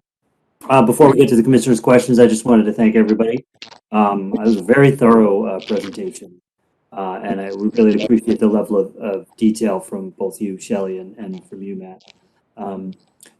Before I get to the questions, Dwayne, do you have anything to add before we start asking you guys questions? Yeah, I just wanted to point out a couple things. Shelley mentioned the pedestrian bridge. Dwayne Martin, West Hartford Town Engineer, sorry. The pedestrian bridge, we're hoping to replace that as part of this project. When they were reviewing the walls along the water course, it was apparent that we needed to go all the way to and include the wall supporting the bridge. We're hoping that we can also find the money to replace the bridge, because the pedestrian bridge needs to be taken off its footings to do the wall work. So obviously it's the natural time to replace it. So we're hoping to include that. And then I just wanted to mention the plantings along the pond that Matt went through in great detail. There was some coordination with Public Works and others regarding the fishing that occurs at the pond. So that was laid out strategically such that it benefits the pond and the fish and aquatic features of the pond, but also does not eliminate the ability to fish. So if you look at the plan and the layout of those, there's still the ability to go around the pond for any fishing activity. So just wanted to point those two things out. Thank you. Thank you, Dwayne. This is Kevin Ahern, Chair again. I hope you guys took out a good policy on goose bites, because that's a real issue in that area. They do not care. They are very brave, these geese. Okay, so let's get to questions on the application. Anyone have questions? Ms. Gillette, please proceed. Thank you, and I guess maybe we'll get it later on, but did I overlook it, or we don't have any of the landscaping material, is that right? Or am I not seeing it? So we have this is Kevin Ahern, Chair again. We have a question as to landscaping in the application. I believe I saw some of it, but is there anything that's going to be added when you come back for the SUP? Hi, this is Shelley Mylena McBroom. I believe all of our landscaping plans were included in the application. If we think, or if you'd like us to provide the graphics that we had shown in the presentation, we can forward those to you. They're in the presentation, which we can share as well. We don't anticipate any changes in the landscaping at this point. We've discussed it with the Parks Department, with Friends of Fern. I think we're fairly confident on our proposed plantings. So we don't believe there should be any changes, but if there's more information that's needed, we're happy to provide that. Thank you. This is Kevin Ahern, Chair again. Mr. DeMay, you have a comment? Thank you, Mr. Chairman. Todd DeMay for the record. On sheets 11 and 12 of your application material, so the large 11 by 17 plan set from MMI, is the complete landscaping plan that was shared during the presentation. What we don't have in here is just the illustrative imagery of the selected species. So that's in there for the areas of around the bridge construction. Okay. Also, I'd like to clarify that this will not be does not need to come back for a special use permit, in that there is no change of use of this area. You know, the commission's bite is the only commission level regulatory hurdle that this project needs to go through. there is a corresponding administrative level review and approval for work within the special flood hazard area that's under the purview of the Director of Community Development. And that's more of a technical review for compliance with our floodplain management standards that were referred to during the presentation. Thank you, Mr. DeMay, for the clarification. This is Kevin Ahern. Mr. Martin. Thank you, Dwayne Martin, West Hartford Town Engineer. I just wanted to point out that we will need to get permanent easements from at least 2 of the property owners on the north side of the bridge. We've started conversations with them, but obviously in order to get those recorded, they would come, I believe, to you guys first before being sent to the town council for review and hopefully approval. Thank you. This is Kevin Ahern, Chair. Thank you, Mr. Martin. Liz, do you have any other questions you want to keep going? Yes, please, Ms. Stillett. Yeah. I wanted to, I noticed you spoke about the sawtooth and the stibe lunkers, which I think are fabulous. Could you please talk about the rock weir and the little pools? And there's the rock vein. I just think this is mixing up and making the water move and stay. This is great stuff. If you could talk about those as well. Sure. For the record, it's Matt Sanford again. So yeah, one of the things again is that if you're out there today, it's a very homogeneous flow pattern through this section of Trout Brook, and so adding some of the weirs and what happens at the downstream side of the weir is we get some scour pools, which again allows for some deeper pool habitat for the fish to reside. And also, typically, if it's deep enough, some slightly cooler water temperatures in those deeper pools. So those, again, have been added, again, to increase the fishery habitat diversity along this stretch of Trout Brook. And if I could add briefly, this is Shelley Plude for the record.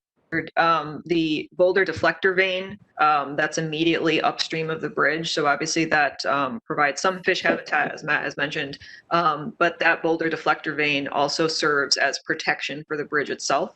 That structure helps direct flows as it's coming around that bend. It directs the energy of the stream away from the outside face towards the center of the channel.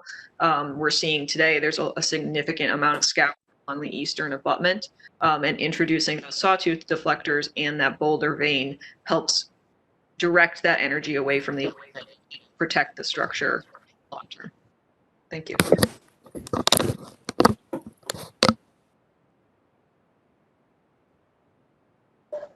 Thank you. I'm thrilled to see the engineering take such a natural form. Very often we say, oh, and we'll put up a concrete block here and that will move the water. And the idea of increasing the diversity of habitat in the stream. So often we get people who just, we'll put down some rocks and just make it go straight and slow and even, and it'll be beautiful and sunny. And so I really do, I do appreciate what you've done there very much. Thank you. Thank you, Ms. Gillette. This is Kevin Ahern, Chair again. Mr. Prestige.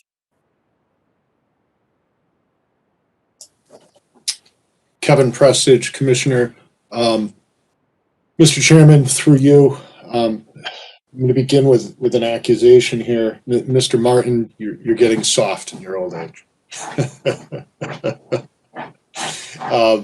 This is to move beyond bridge reconstruction into stream restoration as carefully as you have, and you've led and coordinated with others is something that I know that we've had kind of an open dialogue for many years. And so the underlying theme is this. This is very interesting, well thought out, and a great place for it. I do have a number of questions. Getting to, and they're different subjects, so I'll let folks field them as they feel is appropriate. I want to begin with flood storage. So there is from the reconstruction of the stream, there's a loss, and then you're creating flood storage compensation, it sounds like, in the pond. Could you confirm that? And then also, if that is true, would you explain why you chose that location for the flood storage? This is Shelley Plude for the record. I can start that question, and then if Dwayne wants me to name it. We raised this, we had it normalized at the time. As I said, the driving factor when we're looking at this federal side of the permitting, they're less concerned about that cut fill number. And when I, from a kind of a macro perspective on this project, I think of this is, as it's been presented, as a clear net gain with regards to functions and values of the water course resource for the community. It's a net win here. That said, it does take impact. It is going to require work in the water courses, if you include the water, the stream, and the pond there. My concern is, do whatever you got to do, but what is your strategy to make sure that the duration of time in water is going to be as short as possible? Thoughts on that, please.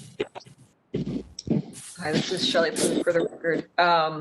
One thing that we're going to have to consider, and this is something we'll talk to the town about moving forward, the schedule that Matt had shown is highly dependent on when the state and Army Corps come back with our permits. One thing we may wish to consider, if those permits come in later than February, maybe we hold off construction until 2020 to start construction until 2022, because one of the reasons why our schedule is currently showing about a year for the bridge is because typically there's a winter shutdown.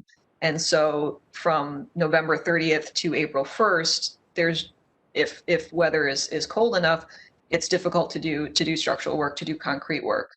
And so if we start the bridge late in the summer, that could potentially extend the window in which we're doing that bridge work. Ideally, I would love to do the bridge from April to November, get that done in a single construction season. We have to see where the permits fall. That's going to really dictate things. The bridge, I think, is going to be the longest in terms of the in-stream work. Will certainly be confined to whatever restrictions you come up with, but also the state and federal level. Typically, we're restricted to a certain allowable window that we're allowed to be in the water. So to answer your question, the schedule is going to be really dependent on when we can actually get the project going. If the project has to extend over the winter shutdown, that would extend the in-stream impacts. We have set it up because of the bridge span being wider. We are able to work behind the abutments. And so we'll be pushing water back and forth to minimize the amount of channel that's impacted at any given time. We're trying to be cognizant of that. And another influencing factor will be obviously how much water we have to contend with. If it's dry, that significantly reduces the amount of drawdown that we're going to have in the pond. There's a lot of factors that'll come up throughout construction, but I think when we can get in the water is going to significantly influence how long those features are going to. Okay. Matt. Again, Mr. President, I think Matt has something to add to that. I think maybe before we move on. Please proceed. Yeah, it's Matt Sanford for the record. I think the other component, which I know we had a long presentation, but I think it's important to go over again, is the water handling plan. So we have the ability here, which is really unique, that we can shift water, specifically upstream of the bridge, into different locations that allows us to do a lot of our work in the dry. So that in-channel work that you're seeing on our plans upstream of the bridge will actually be done in the dry, because we're able to divert the flow into the pond will breach the spillway that's currently on the downstream end of the pond and allow the water to continue to move through the pond as the water course under the channel improvements up that section. When we're doing the work, vice versa, when we're doing the work in the pond, the water would then be cut off from being able to enter the pond. We'll dewater the pond efficiently or lower it enough to be able to install our littoral shelf plantings as well as install the new retaining wall on that site. So we won't be, if you think about it, we will have obviously in-water work, specifically at the bridge and downstream of the bridge. We're putting boulder clusters in during probably the wet during the wet conditions. However, if you think about upstream, we do have the advantage that we're able to shift water around and actually do a lot of the work in the dry, which is an advantage. Again, Kevin Prestige, Commissioner. Ms. Blood, thank you. That's helpful with regards to the permitting. I would ask for your opinion, and then as Mr. Dumais and others on the commission consider later, let me ask you this question. Is there any benefit for this body, the Municipal Inland Wetland and Watercourse Agency, to put in writing support for the timing of the issuance of a permit, such that if you're hoping to get this permit issued sooner than later, to start sooner than later, that you have one more regulatory agency, although minor in the bigger scope of things, that are considering the natural resources here and saying that it's of value for them to kind of go as fast as they can with the permitting process. Thoughts on that? This is Shelley Plude for the record. I may defer to Matt on this question, but just so that you're aware, and you may have already been seeing this, there is a definite slowdown in terms of processing these permits at the state and federal level. Matt may be able to elaborate on that. We're hopeful that we will get our permits in time to continue on with the schedule. Matt, I don't know if you have any further comments on whether or not a letter might help things along. Matt, please proceed. Matt Sanford for the record. Anytime we can provide additional support by any type of body related to the permitting, I think it's an advantage. So if the commission felt as though they would like to prepare a letter in support indicating they understand the sensitivity of the time of year restrictions and the work environment that's there, we would welcome that, and we would certainly provide that and forward that on to DEP. Again, Kevin Prestige, Commissioner, thanks both of you for that explanation. And again, that's with that feedback, it's potentially discussion for the commission here later on. Also, with regards to the explanation of the work in the dry and the rerouting, fantastic. That answers all my questions there with regards to kind of what's the impact for the in-stream work. Let me see, just really two more kind of groups of questions. I'll go with kind of water quality in the pond. I go to this park quite frequent. The old sidewalk slab, walls there, they make nice seesaws for the kids, as scary as that might sound. Anyway, I was going to get a rise out of Mr. Martin there with that one, but it is the truth, and they'll be gone. That said, the pond itself gets, and this is common with low flow August in all of these water bodies in the area, but it gets quite stagnant, and I just a question with regards to the reconstruction of the stream here.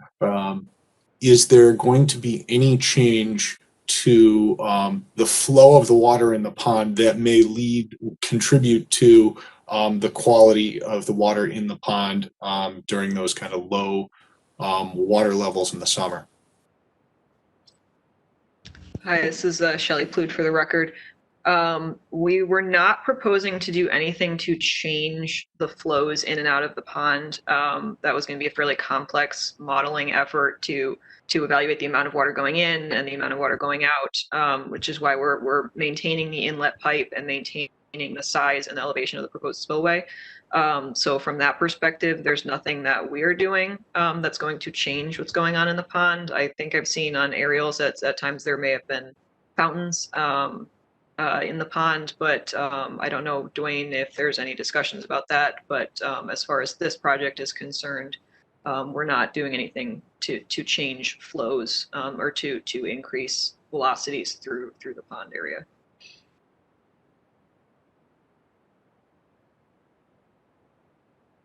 Mr. Martin, do you have any comment to that, or do you concur with that statement? I concur with it. It wasn't in the scope of the project. From past projects at the pond, working with Public Works, at one point we came up with an idea to install a valve which would control the flow from the watercourse into the pond, but we didn't really have much control on the outlet flow exiting the pond. So the stop logs will help in that situation as far as being able to modify as needed, whether it's for maintenance purposes or flow purposes, the exiting flow out of the pond. We can maybe revisit that. I know we're opening up the connection between the watercourse and the pond as part of the water handling plan, so I assume that valve goes away. If I recall correctly, the valve stopped working and then they were using mechanical means to block the flow, but it really wasn't the intent of, or the functionality of the valve is basically gone. So we could look at that if there's any benefit, which was my idea a long time ago, to be able to maintain the pond by controlling the flow in and out. There may be some benefit to doing that. We're already going to be touching that area of the inlet anyway and working with the stop logs and the outlet. This is Kevin Ahern, Chair again. Yes, Ms. Clute, please proceed. Yes, this is Shelley Plude for the record. Just one thing to add is that when you're out there, one thing that's pretty apparent is that the water surface in the channel and the water surface in the pond are pretty much commensurate with each other. So even with the stop logs, you're only going to be able to lower the pond water surface elevation as much as the channel will allow. So there is some limitation as far as trying to create some sort of differential flow because they are so closely hydraulically linked. Just to add that onto the conversation. Thank you. Thank you. This is Kevin Ahern, Chair again. Mr. Prestige, do you have any follow-up questions? I do. One more grouping of questions, but I just wanted to follow up on this. So again, Kevin Prestige, Commissioner, that's really helpful to know, Ms. Plude, Mr. Plude, and Mr. Martin, and wherever that takes you. If you give me an inch, I'm going to take a yard with regards to these things. So I understand that it's food for thought, and if it's your idea and you've already been championing it, it sounds like you got something to chew on here that would be interesting going forward. That said, the last group of questions had to do with revegetation and the success of revegetation here. Generally speaking, we get ponds, folks mow right up to the end of them, and they walk away, and that's the most efficient thing that, relatively you see from, a generic, and it is no way meant to be detrimental to the town, but it seems to be just kind of a standard practice: mow it all, walk away. Putting in a lot of specific native vegetation that'll really support the success of this project. What is the strategy for one, assuring that the revegetation is successful, and then two, the long-term maintenance of the vegetation such that it adds those, it provides the functions and values that are being proposed in the analysis?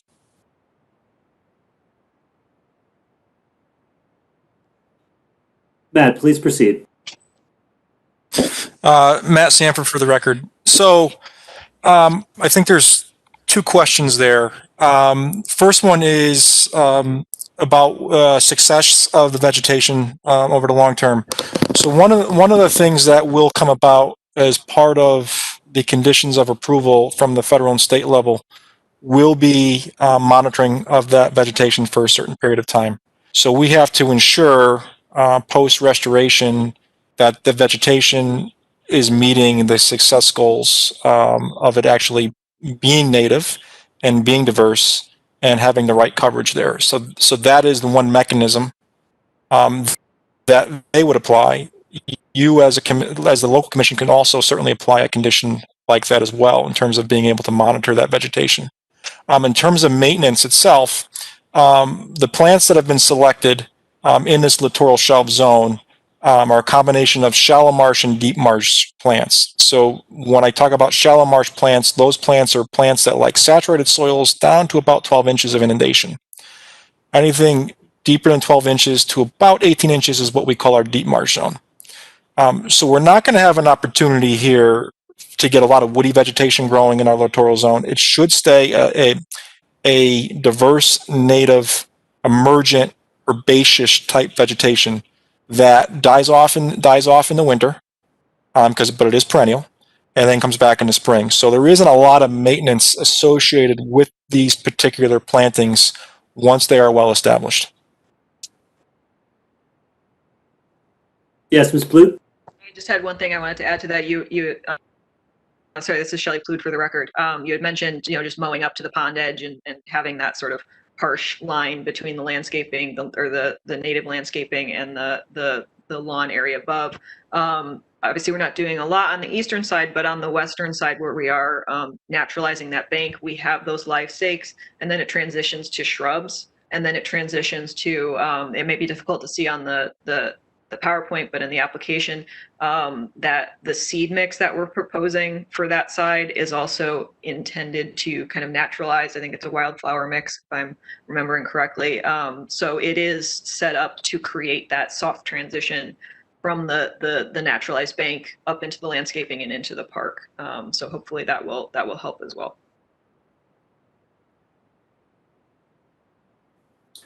Thank you. This is Kevin Hearn, Chair again. Dwayne? Wayne Martin, West Hartford Town Engineer. Just to drive some of this point home, that peninsula that's getting much narrower, there was concerns on my part and others about people wandering off there and then obviously putting themselves into an unsafe situation. So we were proposing to put in a fence, I believe it was, to discourage people from walking out to that area. From that point on, all the landscaping that was proposed was low to no maintenance, and so there shouldn't be any mowing that goes on, at least in that peninsula area, if you will.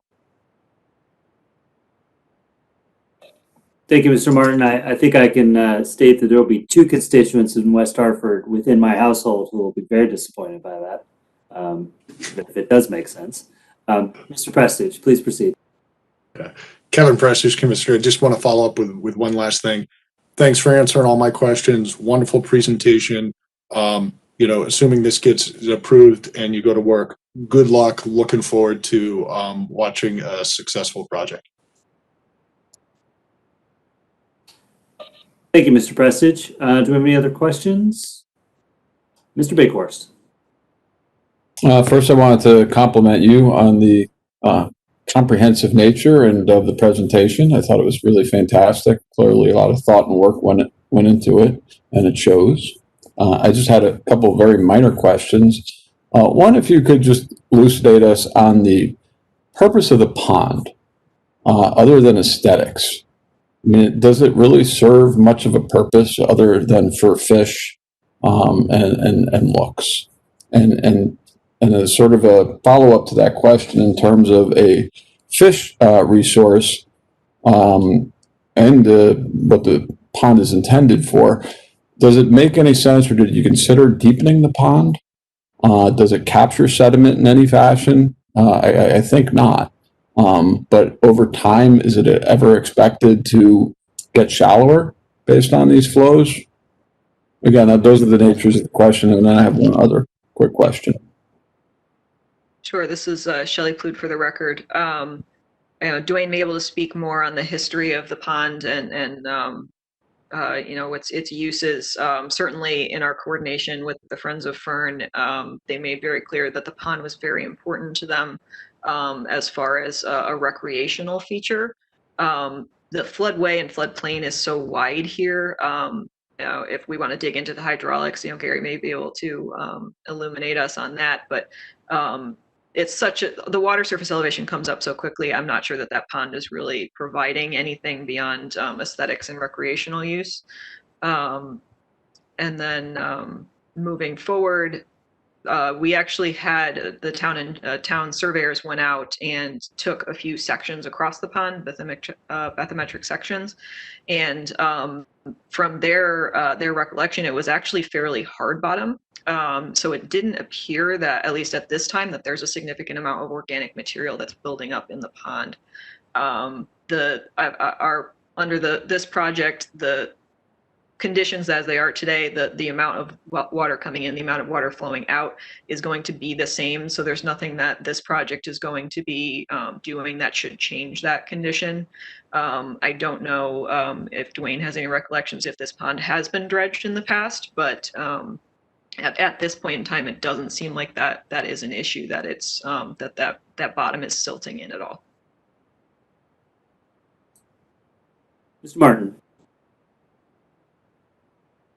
Thank you. Thank you. Dwayne Martin, West Hartford Town Engineer. I believe the pond has been dredged. I don't know when, though. I was not involved in that project. So I believe it was a while ago. As far as the benefit or the function of the pond, that's an interesting question. We were kind of not so much given direction, but we were under the understanding that the pond was kind of a needed resource as far as the benefit to the park.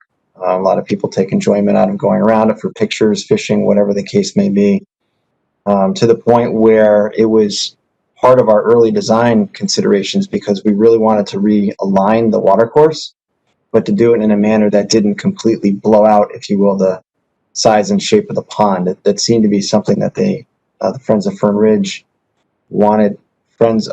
Park wanted to maintain. So there was a little bit of a balancing act with regards to realigning the water course and not completely changing the size and shape of the pond. So I'll go out on a limb, say all of us here doing the presentation may not be the best people to ask the benefit or the function of the pond. We were just kind of working around it, if you will, to get the bridge project done and improve the water course as we could. Thank you, Mr. Martin. This is Kevin Ahern, Chair again. Mr. Bighorst. So, Gordon Bighorst again, just for the record, I like the pond. I wasn't suggesting we fill it in or anything like that. But I was just curious about its actual function and to take the opportunity to dredge it if, given the work that is being done here, to get it taken care of instead of waiting for a later date. And my only other real question was the parking lot. Currently, I believe the water flows to a catch basin in the northeast corner, and now you're directing it to another catch basin in the southeast corner. Is there water that still flows off the edge of the parking lot? And if not, the catch basin doesn't exactly seem to be in the right place based on your grading. You might not have enough definition of contours, but it does seem misplaced.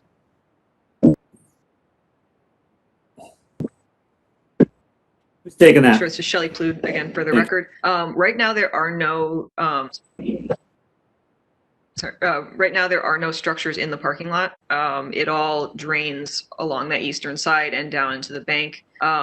We have graded the parking lot so that it still tips eastward, but it also tips south as well. So the catch basin at the southern end of the parking lot is at a low point.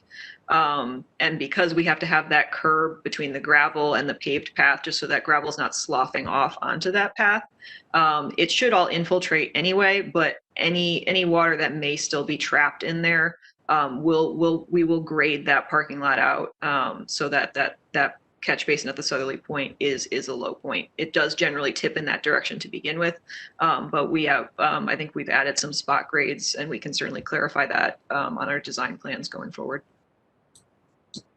Okay, Commissioner Bighorst, again for the record, thank you very much. Thank you, Commissioner Bighorst. This is Kevin Ahern, Chair again. I just want to note that his last name is spelled Binkhorst.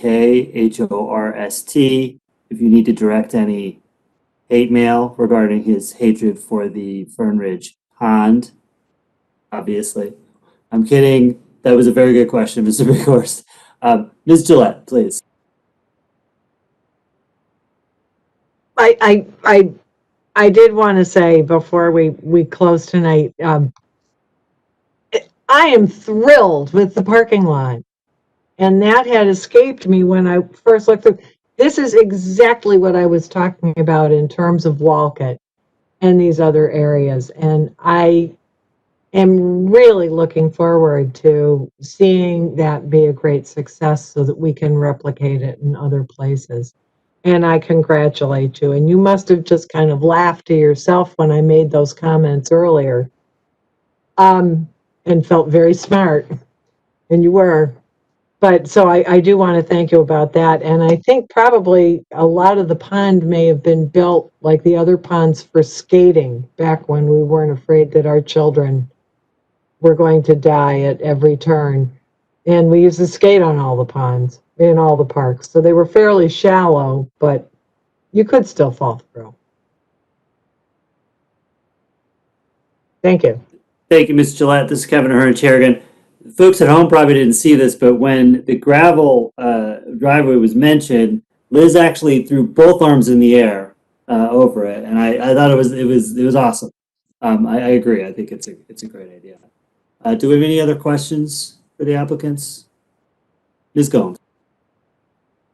Thank you, Mr. Chairman. I'd also like to echo my fellow commissioners in complimenting the applicant and the consultant team for putting together not only such a comprehensive presentation, but such a thoughtful and, dare I say, innovative application that really, I mean, I felt like every question I had throughout the presentation was answered in the next sentence.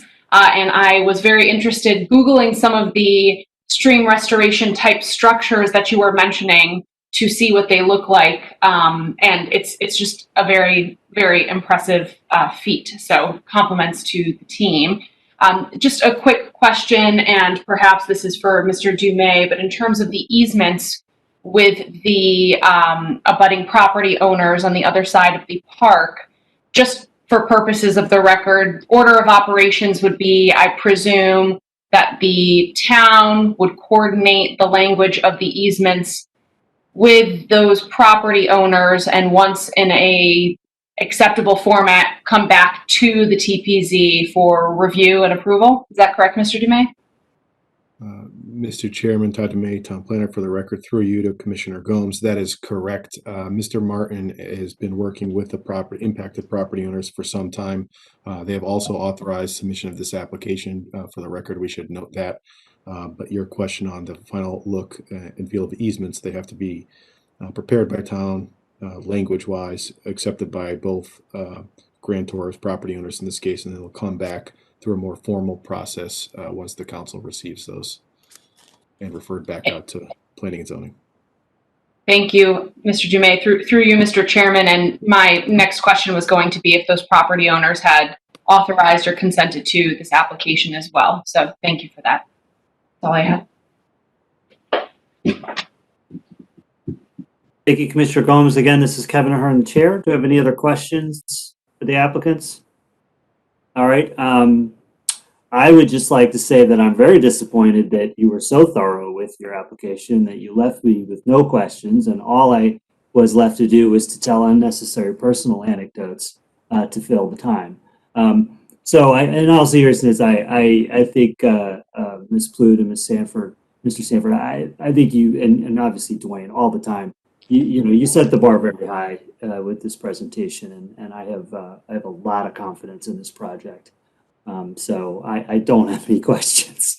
I think you did great. So unless we have any other questions, it is my understanding, Mr. Dumais, that we do have a public comment. So we will move on to the public comment portion of the evening. So Mr. Dumais, I will hand that off to you. Thank you, Mr. Chairman. Todd Dumais, Town Planner, for the record. And since I am not technically the moderator, I'll ask Robert Goslin to take our call and user and remind them to identify themselves by name and address, and they can go live now. Hello, call-in user 2. You are now unmuted. Please state your name and address for the record. Robert, the caller is actually still muted right now. It's only giving me a request to unmute. That happened to me yesterday. It should be instructing the caller on how to unmute over WebEx.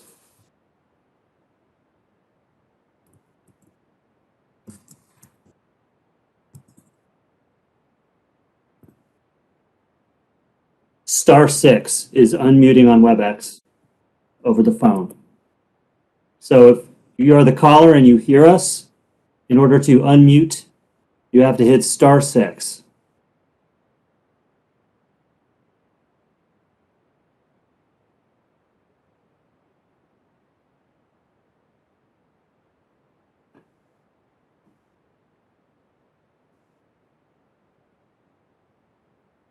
So apparently, I thought this was an issue that was individual to me over in my setup at the State Elections Enforcement Commission.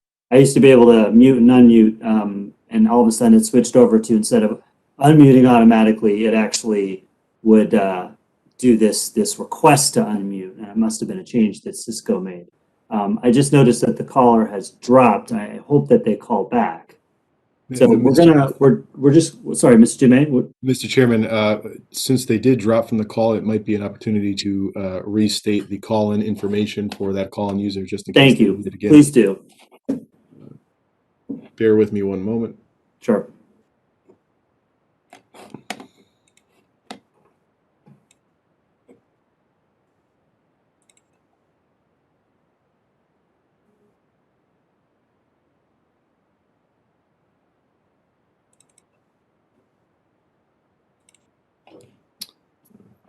All right, if that call-in user or any other members of the public still would like to call in and comment on this application, you can do so now by dialing 1-408-418-9388 and entering the following access code: 173-758-7807.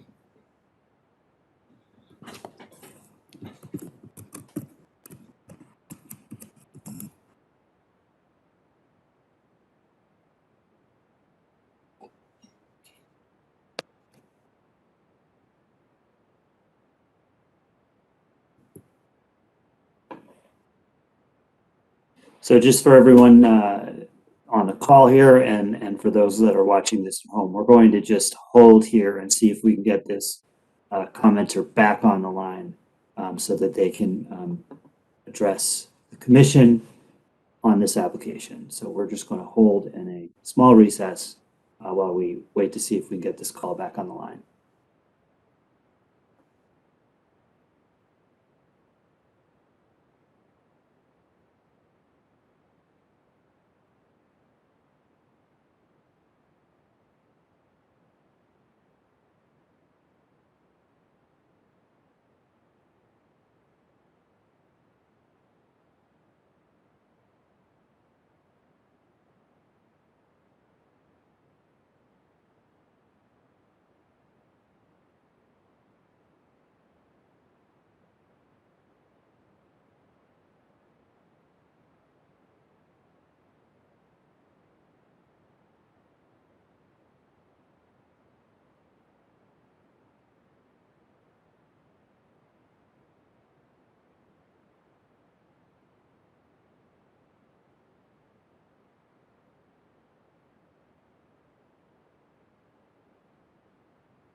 Rob, any luck?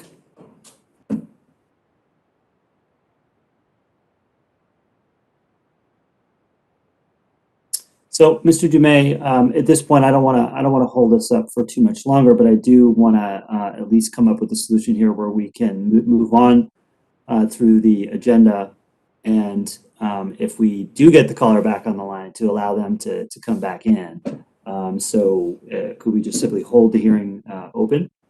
Move on. If we do get the caller, then we'll keep going through public comment, and if we don't, then we'll just close the hearing. Does that work, Mr. Dumais? Mr. Chairman, Todd Dumais, Town Planner, for the record. It works. I just would like to ask, as long as the commission is done with questions for either Mr. Martin or certainly the consultants, I would not like to keep them on the phone if we're just going to keep the hearing open for potential call-in, if that's okay. They're welcome to stay and listen to us, but I want to give them the opportunity, if there are no further questions from the commission, at least for the consultants, I think they could probably exit the meeting. Mr. Martin might want to stay on to the. Mr. Dumais, this is Kevin Hearn. I mean, that's up to Mr. Martin if he wants to take the last questions. I actually would, though, I would want to check. Is there any member of the commission that objects to that particular option and have concerns that if Ms. Plude or Mr. Sanford aren't there, that we would not be able to get our questions answered sufficiently? I see no objection to that, so that option is open to Mr. Martin and his team. So I think at this point, then this hearing will remain open. It will close tonight, but we will move on to the next item on our agenda. Mr. Dumais. Thank you, Mr. Chairman. Todd Dumais, Town Planner, for the record. Next item on our agenda, item number 7, is a Town Council referral for 1340, 1344 New Britain Avenue and 8 to 16 Berkshire Road, application filed on behalf of 47 Pratt Street, owner of 1340, 1344 New Britain Avenue and 8 to 816 Berkshire Road. Stated purpose of the application is to request a change of the underlying zone for approximately 1.7 acres at the northeast corner of the intersection of New Britain Avenue and Berkshire Road from R6 One-Family Residence District to RM2 Multifamily Residence District. And request a special development district designation for a proposed 26-unit multifamily development along with associated site improvements, including parking, drainage, and landscaping. By way of introduction and orientation for the commission, for those of you who have been on the commission for a number of years, this site in particular should look somewhat familiar. 3 or 4 years ago, it was the subject of a subdivision application, or technically probably a re-subdivision, that created or formalized the 7 lots that you see in the assessment records today. Subsequent to that subdivision was sold. Another developer purchased the site and made an attempt to do a iteration of the project that's being referred back before you. That occurred in 2018. A very similar project in the unit count, configuration, and architecture. It was also for 26 units with the SDD overlay and a rezone to RM2. That application went through the referral process, both to the Design Review Advisory Committee and to the Town Planning and Zoning Commission. Both referral entities unanimously recommended approval of the prior application. However, when it got to the Town Council, the neighborhood strongly opposed the application and circulated a petition of opposition.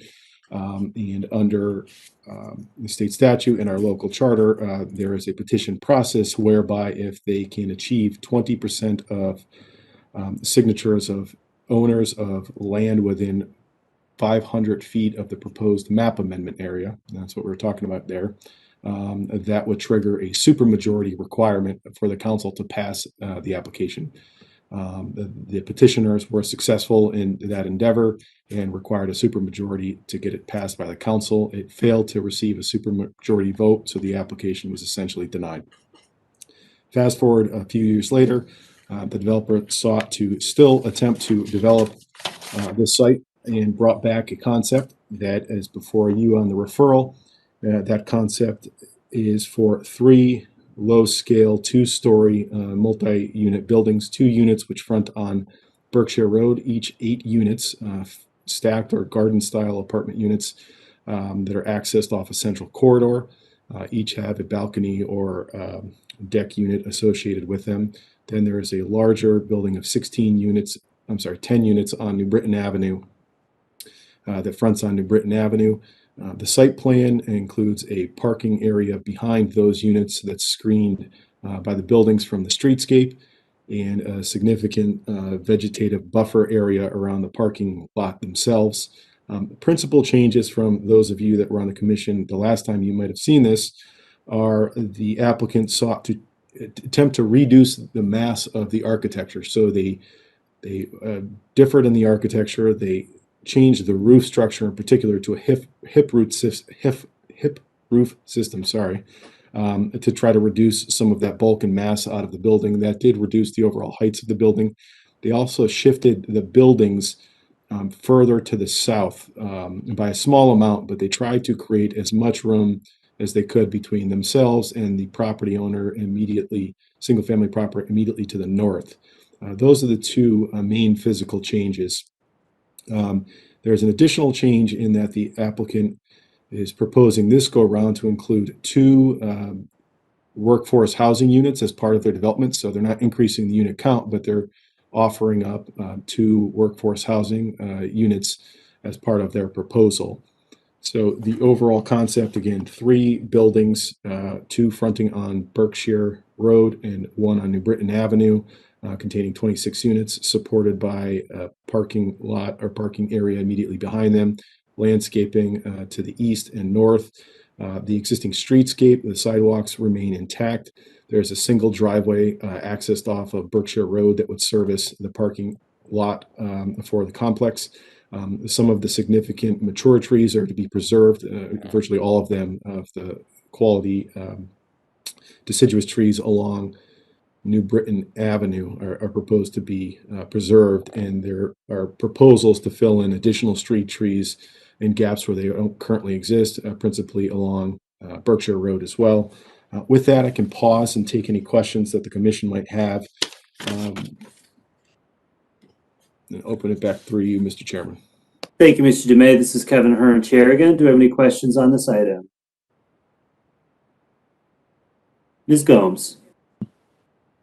Thank you, Mr. Chairman.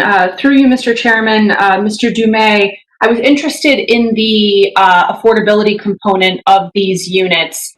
If I understand correctly, the proposal consists of 24 2-bedroom and 2 1-bedroom units. And the 2 1-bedroom units are the ones that are being proposed to be deed restricted at 80% area median income. Is that correct?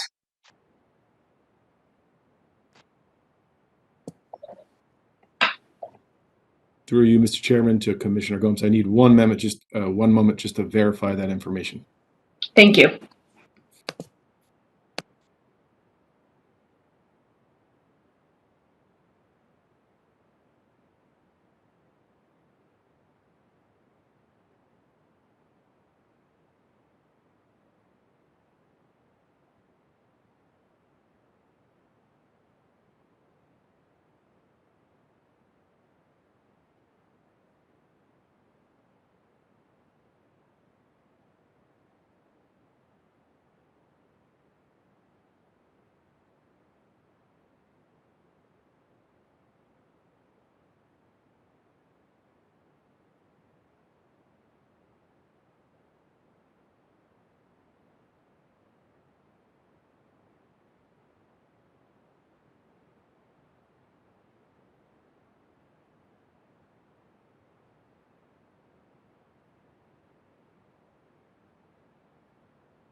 Mr. Chairman, through you to Commissioner Gomes. That is correct. I was just verifying on the actual floor plans that you had the unit count correct. Yes, it's very clear in their application materials that the two deed restricted units are two of the one-bedroom units, and that's further deed restricted to 80% area median income as determined by HUD.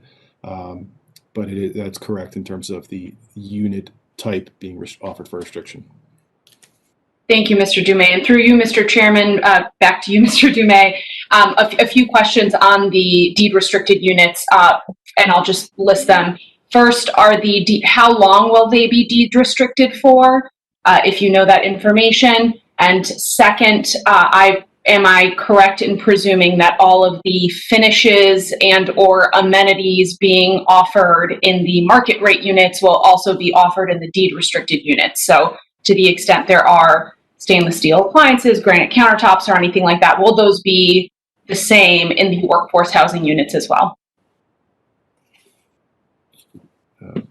Mr. Chairman, through you to Commissioner Gomes. Unfortunately, we don't have that information provided for or stated in the application materials. That is something that we could certainly suggest in any type of referral that the council look at or require if the Planning Commission feels there's an important component for typical deed restriction and or it's very common, if not universally common, for communities that have quote unquote inclusionary zoning or mandated set aside workforce housing, that they be specified to ensure they have the same fit and finishes of all of the other four market units. So that's a good comment that perhaps whatever the commission's recommendation on this be, that those units be also constructed at the same level and quality as the rest of the units in the complex. Through you, Mr. Chairman. Thank you, Mr. Dumais. I appreciate that. Thank you, Mr. Dumais. Ms. Gillette. Really quickly, I see one of the one-bedroom units on the first floor of building one, and then above it, I see an apartment that apparently has absolutely no door on it, but I'm not quite sure what that is. That's one. I'm very confused. Where's the other one-bedroom apartment? So, Commissioner, Mr. Chairman, through you to Commissioner Gillette, the other one-bedroom unit is in building number 3. So there are actually 2 one-bedroom units in that building in particular on the second floor plan. So I don't know which of those 2 units is being proposed or suggested as dedication. So maybe the unit count includes the 3 one-bedrooms, but there are those 2 on the second floor plan of building number 3. So that's the building closest to the north side on Berkshire Road, if you will.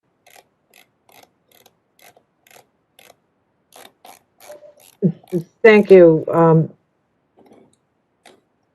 Yeah, thank you. I'm looking at building number 1. It appears they have an apartment, but it doesn't have a door. So yeah, no, that's a very good point. What you're looking at, unfortunately, is the original submitted application materials, Commissioner Gillette. Staff and DRAC in particular picked up on that, and that was an oversight. Obviously, it would be pretty hard to create a unit that doesn't have an access point. That's been corrected in a subsequent plan filing that was shared with DRAC. Okay. However, there are some outstanding staff comments that just came in this afternoon. That has been corrected on the plan set.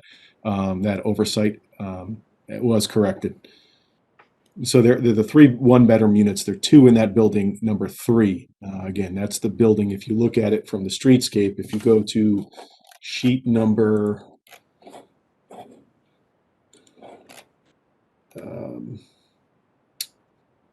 A6 on your plan set. So it's good we're talking about this issue. One of the other ways the applicant tried to reduce the massing, particularly massing that was closest to the residential units surrounding the site, was in stepping down the building. In particular, you can see in that elevation A6, so this is the west elevation or the east elevation of building 3. If you look at the west elevation, so that would be looking from the church parking lot across the street east, north would be to our left. That area has been reduced. Instead of being 2 stories, it's only 1 story. So that's where those 2 other 1-bedroom units are found on the second level of that building, because they're, the buildings are otherwise symmetrical. So by reducing that mass, they reduce the ability to achieve 2 more 2-bedroom units directly above. So it's those 2 1-bedrooms and then the additional 1-bedroom that Commissioner Gomes identified in the building along New Britain Avenue.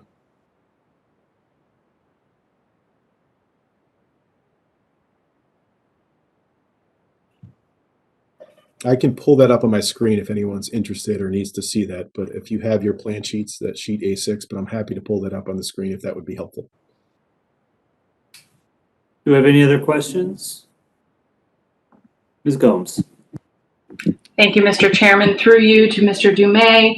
And going back to the affordability component, Mr. Dumais, a couple of additional questions in terms of what the applicant will do if there's a change in income that puts a tenant under a lease above the 80% AMI limit.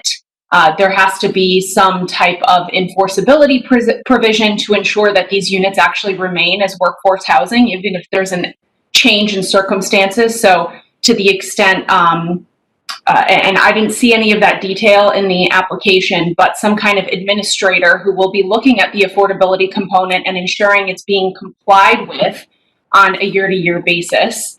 And I know in other types of affordable housing, yearly reporting back to town staff to ensure that the affordability component is being complied with, to give it some teeth, because if not, things could certainly change, and then the 2 deed restricted units would be for naught, essentially. I'll also make one additional comment that the term of the deed restriction should be something I would propose fairly significant, so that we can ensure again that we're getting the benefit of this workforce housing at 80% AMI. I'm just throwing out a number I see frequently in other applications, which is a 40-year deed restriction for those 2 units. And then the last comment I'll make, Mr. Dumais, is with respect to parking. I see that that the proposal includes 1.96 parking spaces per unit. My understanding is that frequently that level of parking is overparked for multifamily communities. And I'm looking at Google Maps or Google Earth or whatever it is right now, and there doesn't appear to be any on-street. That being said, there doesn't appear to be any on-street parking along Berkshire Road or New Britain Avenue. So perhaps one of the things, I'm not pushing, or this is not a make or break for me in either way, but perhaps considering reducing the parking, increasing the permeable surfaces in the open space area abutting the residential uses along Berkshire Road, we can increase the open space area in that place, and potentially even include some type of community amenity like picnic tables or something like that that can make this very much more of a livable community than what I have seen comments on concerns that it's just going to be a massive apartment building, which I don't necessarily agree with that interpretation of the application, but just some thoughts on the parking side of things. Mr. Chairman, through you to address a couple of Commissioner Gomes' questions. I think some of them were statements, some perhaps were questions. One of your statements, I would completely and wholeheartedly agree with you. And again, there's nothing in the application materials because we have not yet seen this type of an application come before us, as something that's been offered outside of perhaps West Hartford Housing Authority, who's this is part of their mission. So, most typically in communities that have this type of zoning, inclusionary zoning requirement, you will see in part of their zoning that there's an affordable housing management plan. And that plan will typically specify the things that you had mentioned, Commissioner Gomes, the procedures for governing the sale or rental. Sometimes we have for ownership affordable deed restricted units. It'll also talk about what you do for the changes in income, the qualification, how incomes are qualified, and who is the monitoring organization for administering the plan. So those are things that perhaps in any type of transmittal you would suggest the council look into, since this is fairly new for all. Correct. Thank you. With respect to your open space, and going back to the prior application, oftentimes we hear a concern from neighbors that there is not going to be enough parking provided for the units or the unit mix and for potential guests. So the proposal before you is an attempt to strike a balance between what the developer believes is the demand for parking, inclusive of guests. So that's kind of how they right-size the parking lot, to think that, to ensure, since there is no on-street parking available at either of these locations, to be able to really account for that. There is an at-grade open space area immediate onto the northwest side of the parking lot. If you can see, it's 25 feet wide and a full length of, just about a full length of the parking area just north of the trash enclosure area. So if you see that on the plan, it's just a passive lawn area. Again, I think that was partially done to try not and create an overly active area that might be a concern for some of the adjacent property owners. And one of the things to point out, and the applicant had suggested that one of the reasons they don't feel that the outside active space or amenity space is required, and granted there is a gym in this iteration of the plan that does have an amenity space, was because they're right across the street from a West Hartford park that has a substantial amount of outdoor amenity space available to any of the potential residents. So I think I addressed some of your questions and certainly some of your comments, and I definitely agree with what you're saying about the need for additional specificity around the affordable component.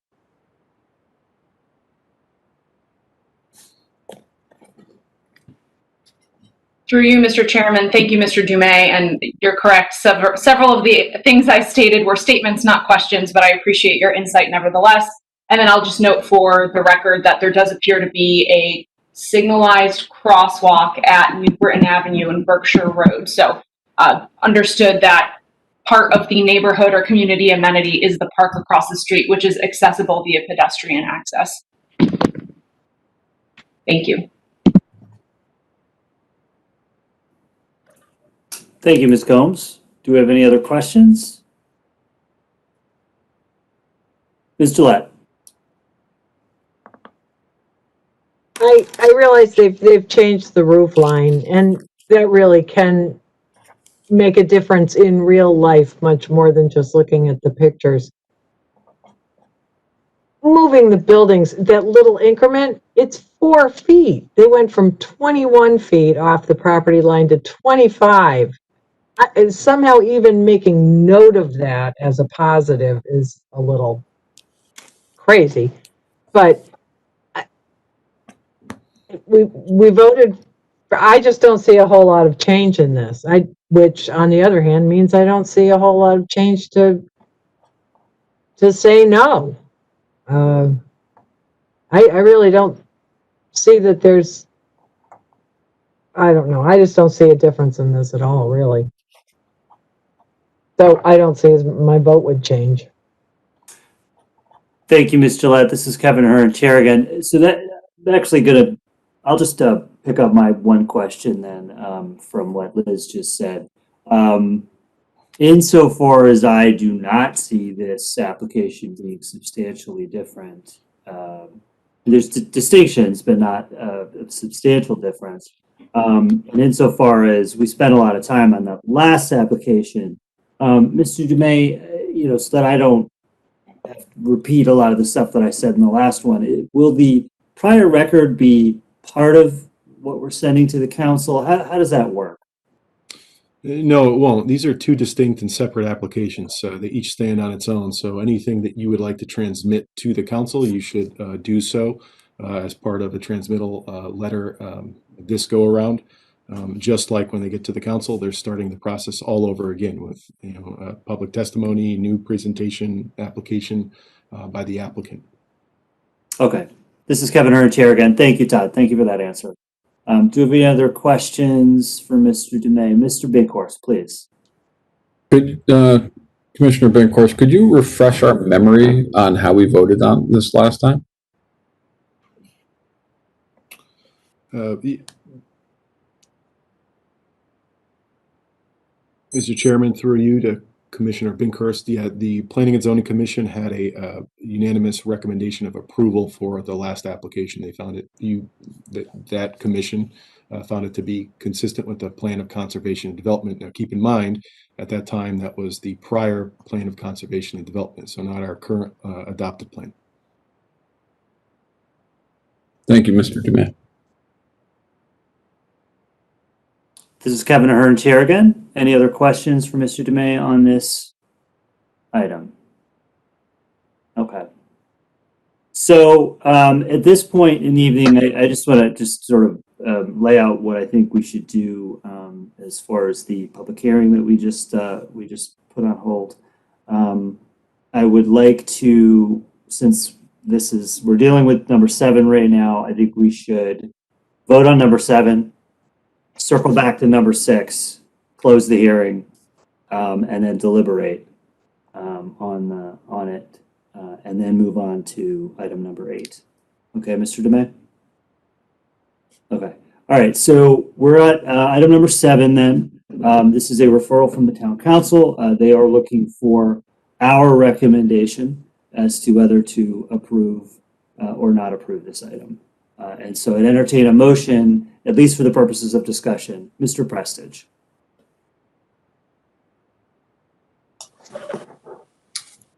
Kevin Prestige, Commissioner. I'd move that we recommend this application for approval to the council. In particular, I'd like to point out that my understanding, my interpretation is that it does conform to the current POCD. That is one thing that's changed between the last application and the current application. And in particular, to the lenses we look at this, I'd say there's 3 areas in particular, with regards to the current POCD, where I think this motion stands, and that is it furthers the neighborhood housing goal by encouraging diversity of housing types and costs to provide access and availability of housing to current and future residents. I think also it's consistent with the housing neighborhoods and the housing strategy to encourage appropriate development within transitional zones between current commercial and residential boundaries in a manner that promotes pedestrian-friendly, contextually sensitive design at an appropriate scale that enhances and complements the quality of neighborhoods. And I'd also point out in the motion that it also furthers the land use action to preserve existing street trees and enhance the planting of new trees throughout the town. I can talk further to the merits later on, but those I would like to include in my motion.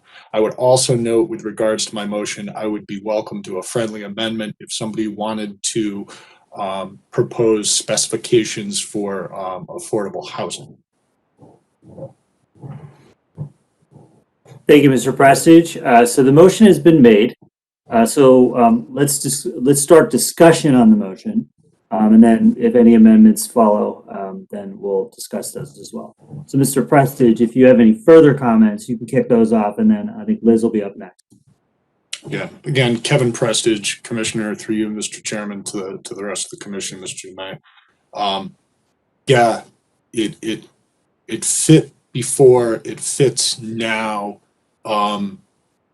It, on the micro scale to the neighborhood, a development like this might feel obtrusive, but on the macro scale, with regards to what the plan is for the town, busy, 4 separate lanes, 2 in each way, state road.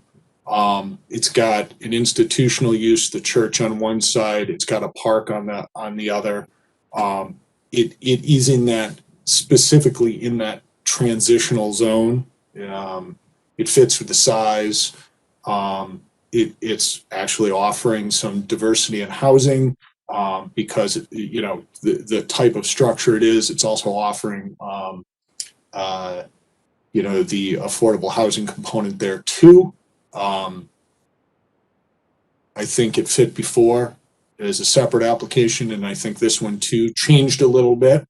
And then also in the perspective of the current POCD, it perhaps fits even a bit more. Thanks.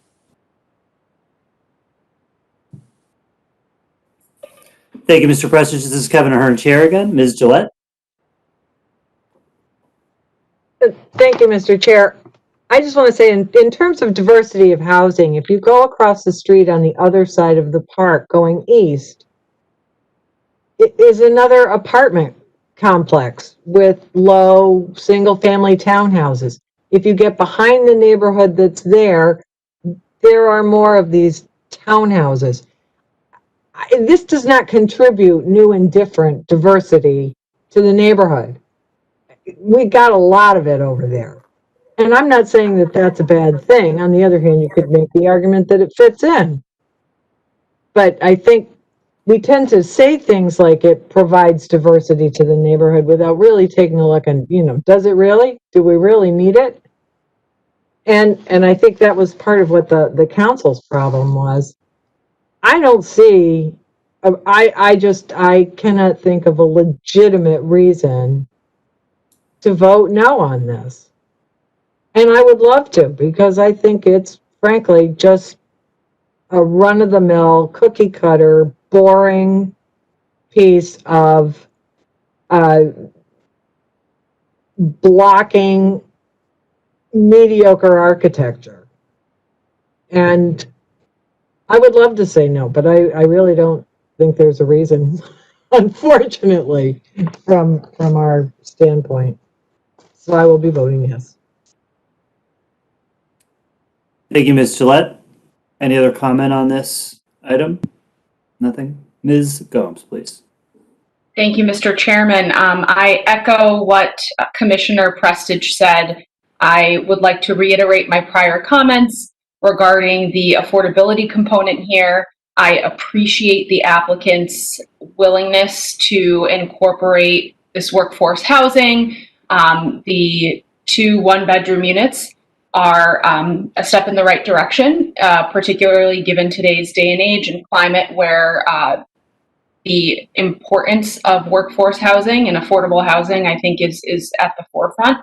I will just, and I don't know if this is the right forum to do it, but I will add to, I don't want to say amend Mr. Prestidge's motion to add conditions that, or recommended conditions that the applicant be required to provide an affordability plan in sum and substance acceptable to town staff.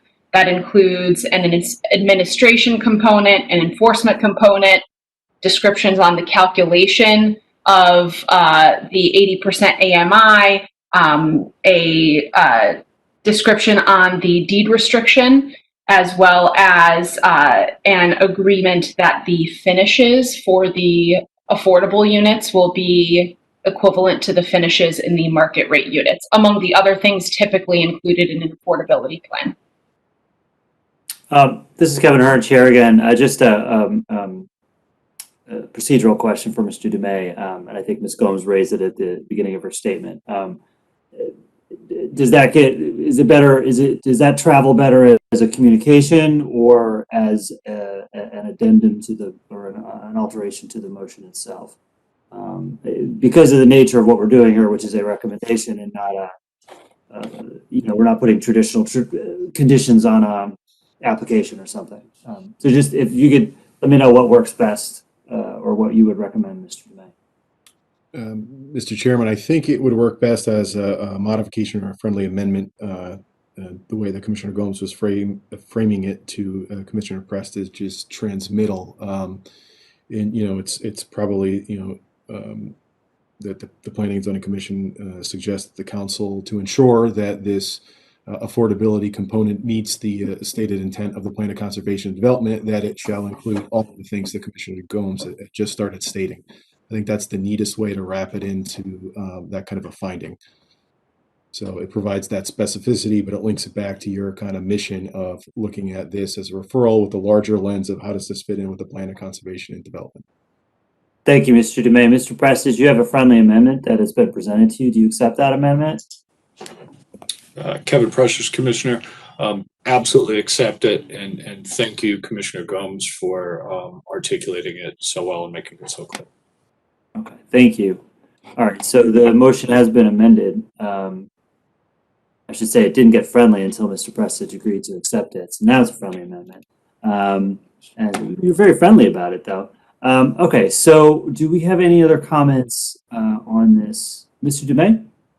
Thank you, Mr. Chairman. Todd DeMay, Town Planner, for the record. I just wanted to point out, I think you noted it earlier in the meeting that one of our alternate members did submit some correspondence and accidentally copied the entire commission rather than transmit it to just me. But I did feel the point that Commissioner Lewis did state that he did not support the application and felt that it was not appropriate to rezone for this neighborhood. So I just wanted to make sure his comments were out there because he took the time to review the application. Yeah, absolutely. We did all receive it, though, right? I'm sorry, I would have read it into the record. Yes, everyone received it. Okay. It came in right before the start of this meeting when he was having car troubles. You referenced it earlier.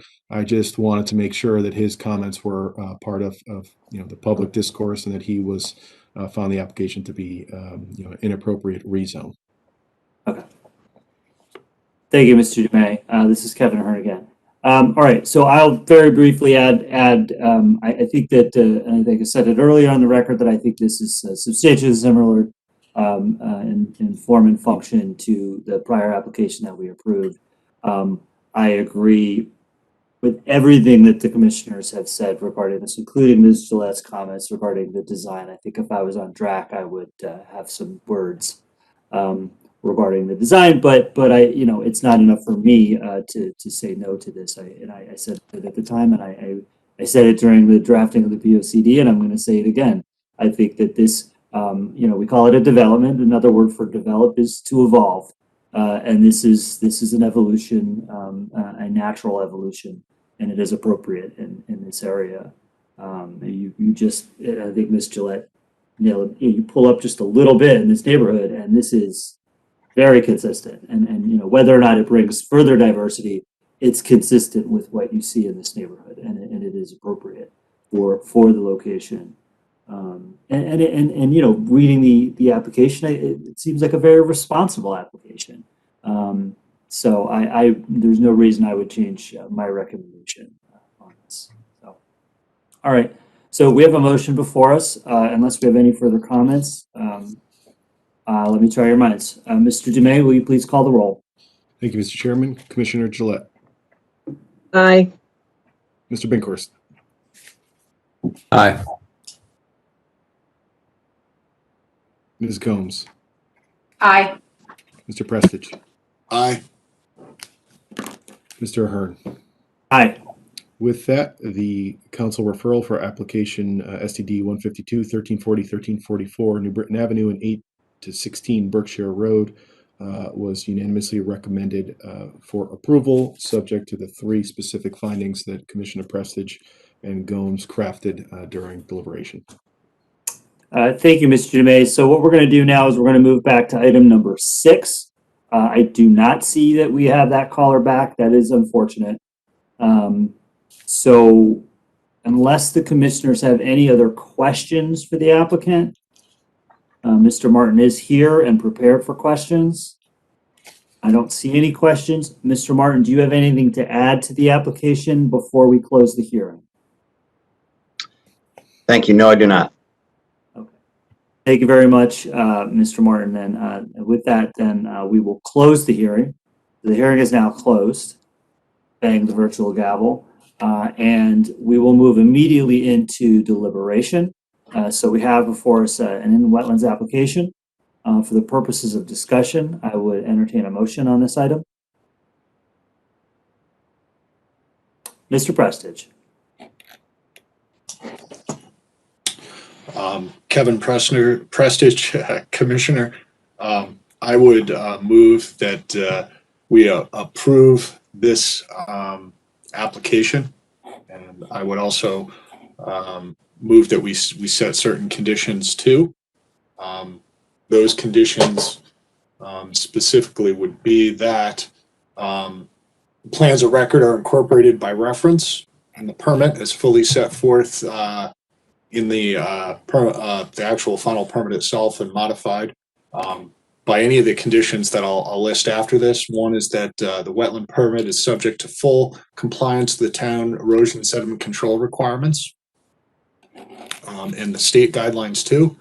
Two, that there's biweekly inspections reports of the sediment and erosion controls, and they be submitted to the town planner. Three, prior to the start of any disturbance, sediment erosion controls be installed.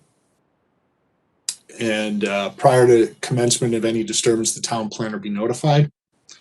Four, this agency to receive copies, materials, correspondence, and permits received from DEEP, the US EPA, and any other federal agency, with jurisdiction over this, like the Corps of Engineers, etc. And then last, the permit shall not expire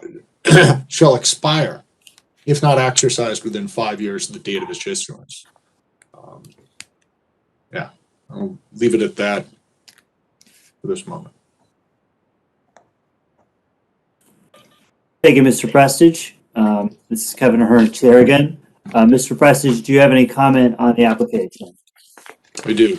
Again, Kevin Prestige, Commissioner, Mr. Chairman, through you to the Commission.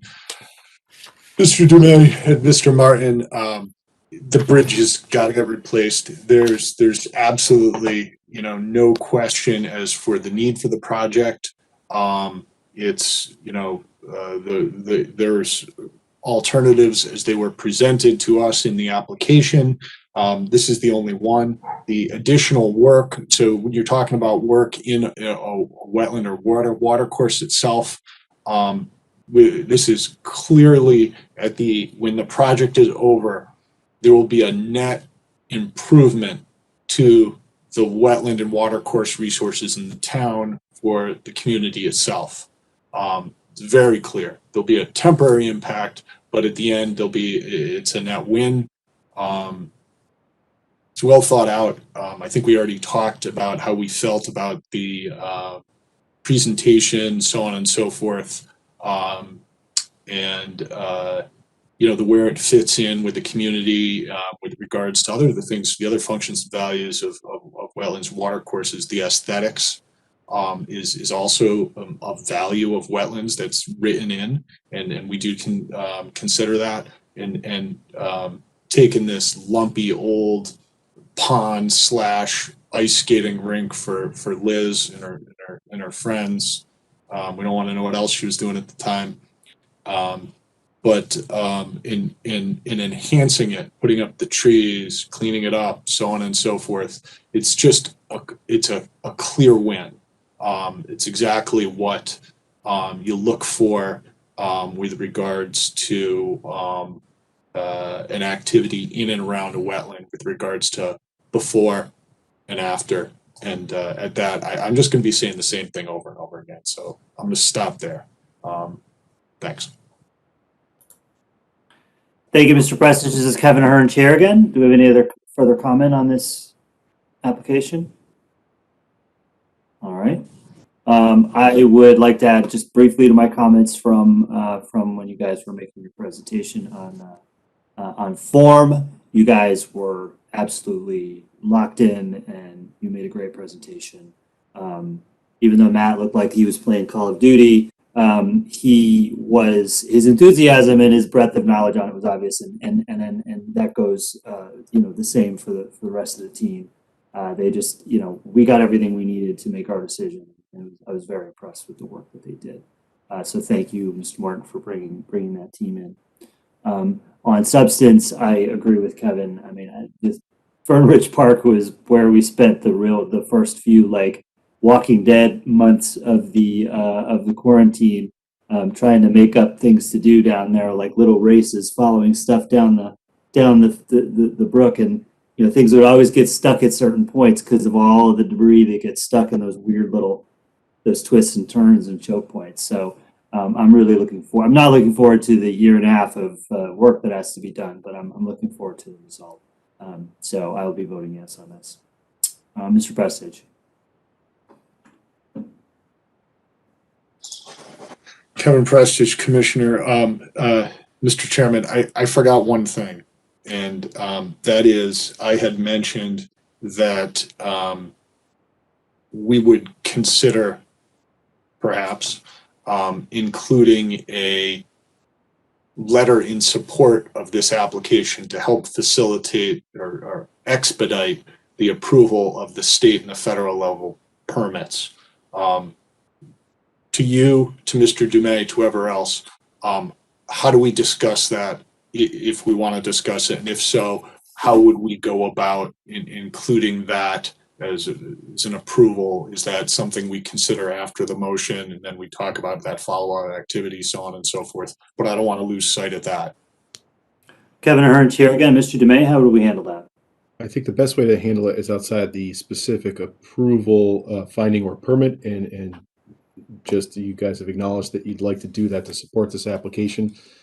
So I don't know timing wise. I can ask Mr. Martin since he's on the call, but staff could craft a letter that could be shared with the Planning Commission, and if there's time, we could review that letter as a communication item at our December meeting, and then that could be used to accompany any of the associated applications to the state or federal agencies as needed. If there isn't time, I could obviously circulate that. And individually, as a commission or agency, you could let me know if there are any tweaks you should suggest or need, and we could do it that way. I think that's the cleanest way to do it, though. Thank you, Mr. Dumais. This is Kevin Ahern, Chair again. I support the concept. Does that work for you, Mr. Prestige? Okay. Mr. Prestige putting his thumb up, indicating yes. All right, good. Any further comment before we vote? Okay, seeing none. Let me try your minds. Mr. Dumais, will you please call the roll? Commissioner Gillette. Yes. Mr. Binkhurst. Yes. Ms. Gomes. Yes. Mr. Prestige. Aye. Mr. Ahern. Aye. With that, Mr. Chairman, application inland wetland number 1127 was unanimously approved, subject to the conditions stated forth. Thank you, Mr. Dumais. Thank you, Mr. Martin. Please thank your team on our behalf. This is Kevin Ahern, Chairman again. We're going to move on to item number 8, which is the TOD zoning moratorium ordinance. Thank you, Mr. Chairman. Todd Dumais, Town Planner, for the record. This is another referral from the Town Council. This is a referral for a proposed moratorium that would establish a 9-month moratorium on certain land uses supportive of non-transit oriented development. This should hopefully look familiar to this commission because we will refer this exact ordinance back in March, pre-COVID. There was a finding of consistency, unanimous recommendation to support that moratorium at that time. However, this occurred right when COVID hit, and the application ultimately was never went to hearing, and it needed to be rescheduled as part of that process. And due to the delay in time in which that scheduling occurred, since that time, we've adopted a new plan of conservation and development, and I thought it prudent to refer it back to the Planning and Zoning Commission for a new view and finding under the current plan of conservation and development. Quickly, just to cover the ordinance itself, the ordinance would pertain to any areas within 1/4 mile radial length from either of our 2 fast track stations, and it defines non-transit oriented development uses within the ordinance itself, and we pick out defined uses, or listed uses, I should say, from our zoning ordinances, and they are as follows: car wash facilities, contractor yards, drive-in facilities or drive-up windows, accessory to bank, restaurant, retail, or pharmacy, so all of our drive-up or through categories, junkyards, kennels, motor vehicle sales, service, and repair gasoline stations, nurseries, greenhouses, including sales areas, outdoor storage of material equipment, passenger automobile rental agencies, vehicle-intensive businesses, and wholesale business and storage warehouses. So if we could think about these as a class of uses, most of them are land-intense, single-use, or highly auto-dependent uses that without some significant tweaking of our zoning are generally not supportive of transit-oriented development. Just as a primer, transit-oriented development, and we all are aware of this because we reviewed it extensively during the plan of conservation development, is development that's generally within walking distance of a fixed transit node, whether it be bus rapid transit, a train station, a light rail, or some other higher level transit. And it typically is signified by its somewhat dense or denser than surrounding uses and mix of uses. So it tries to incorporate both density and mix of uses. Oftentimes you'll see office or retail with residential uses that are likely to benefit by proximity to transit. And this would give the town an appropriate pause and a buffer window to look at these two areas and these important corridors and figure out how we can implement both plan of conservation development and also how we can carry forward some of our past planning efforts around these two station areas that we've partnered with the state. We would do so in a very collaborative environment with the business associations and the community, but this is designed to ensure that we don't get another Cumberland Farms that comes in, because those are as of right uses in the corridor. And it allows us, now that we've completed the plan of conservation development, to really strategically look at those zoning. So it really is a temporary tool so that the town can commit to reviewing its TOD concepts in the corridor. Thank you, Mr. Dumais. Do we have any questions on this item? Okay, seeing none, then I'll entertain a motion on this item.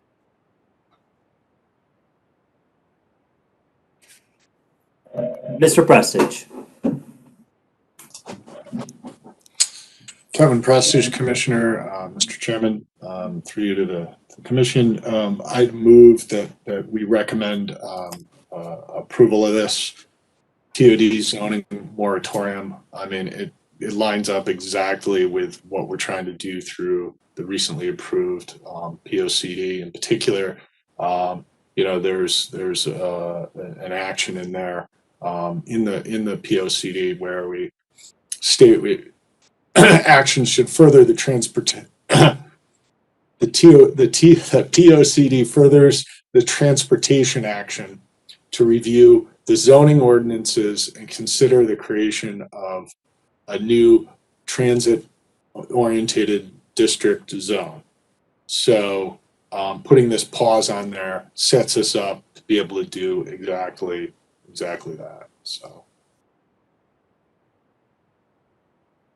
leave it at that. Thank you, Mr. Prestige. All right, so Mr. Prestige has made the motion, and the motion is to recommend approval. Do we have any other comments before we take the vote? All right, seeing none, let me try your minds. Mr. Dumais, will you please call the roll? Ms. Gillette. Aye. Mr. Binkhorst. Aye.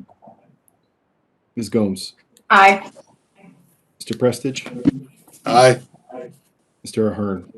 Aye. With that, Mr. Chairman, the Planning and Zoning Commission unanimously recommends approval of the ordinance subject to the motion and finding that Commissioner Prestige made. Last item on our agenda, if I may jump ahead, steal your thunder. Yes, please. Sure.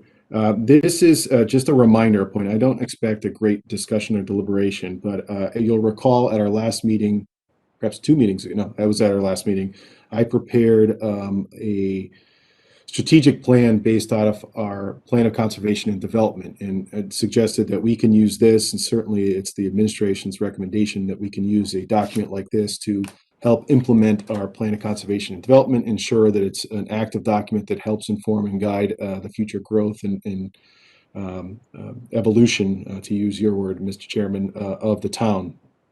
So I gave you all a homework assignment, and I'm not expecting any discussion or discourse, but what I'd like you to do, and I think we'll have time at our next agenda, I think we'll have only 2 wetland applications that I don't think will take a significant amount of time, is to identify within this plan that I provided priority areas where you foresee the Planning and Zoning Commission acting as the wetlands agency as being able to be a lead agency or something that you think is important that perhaps we could lead on as a commission or agency.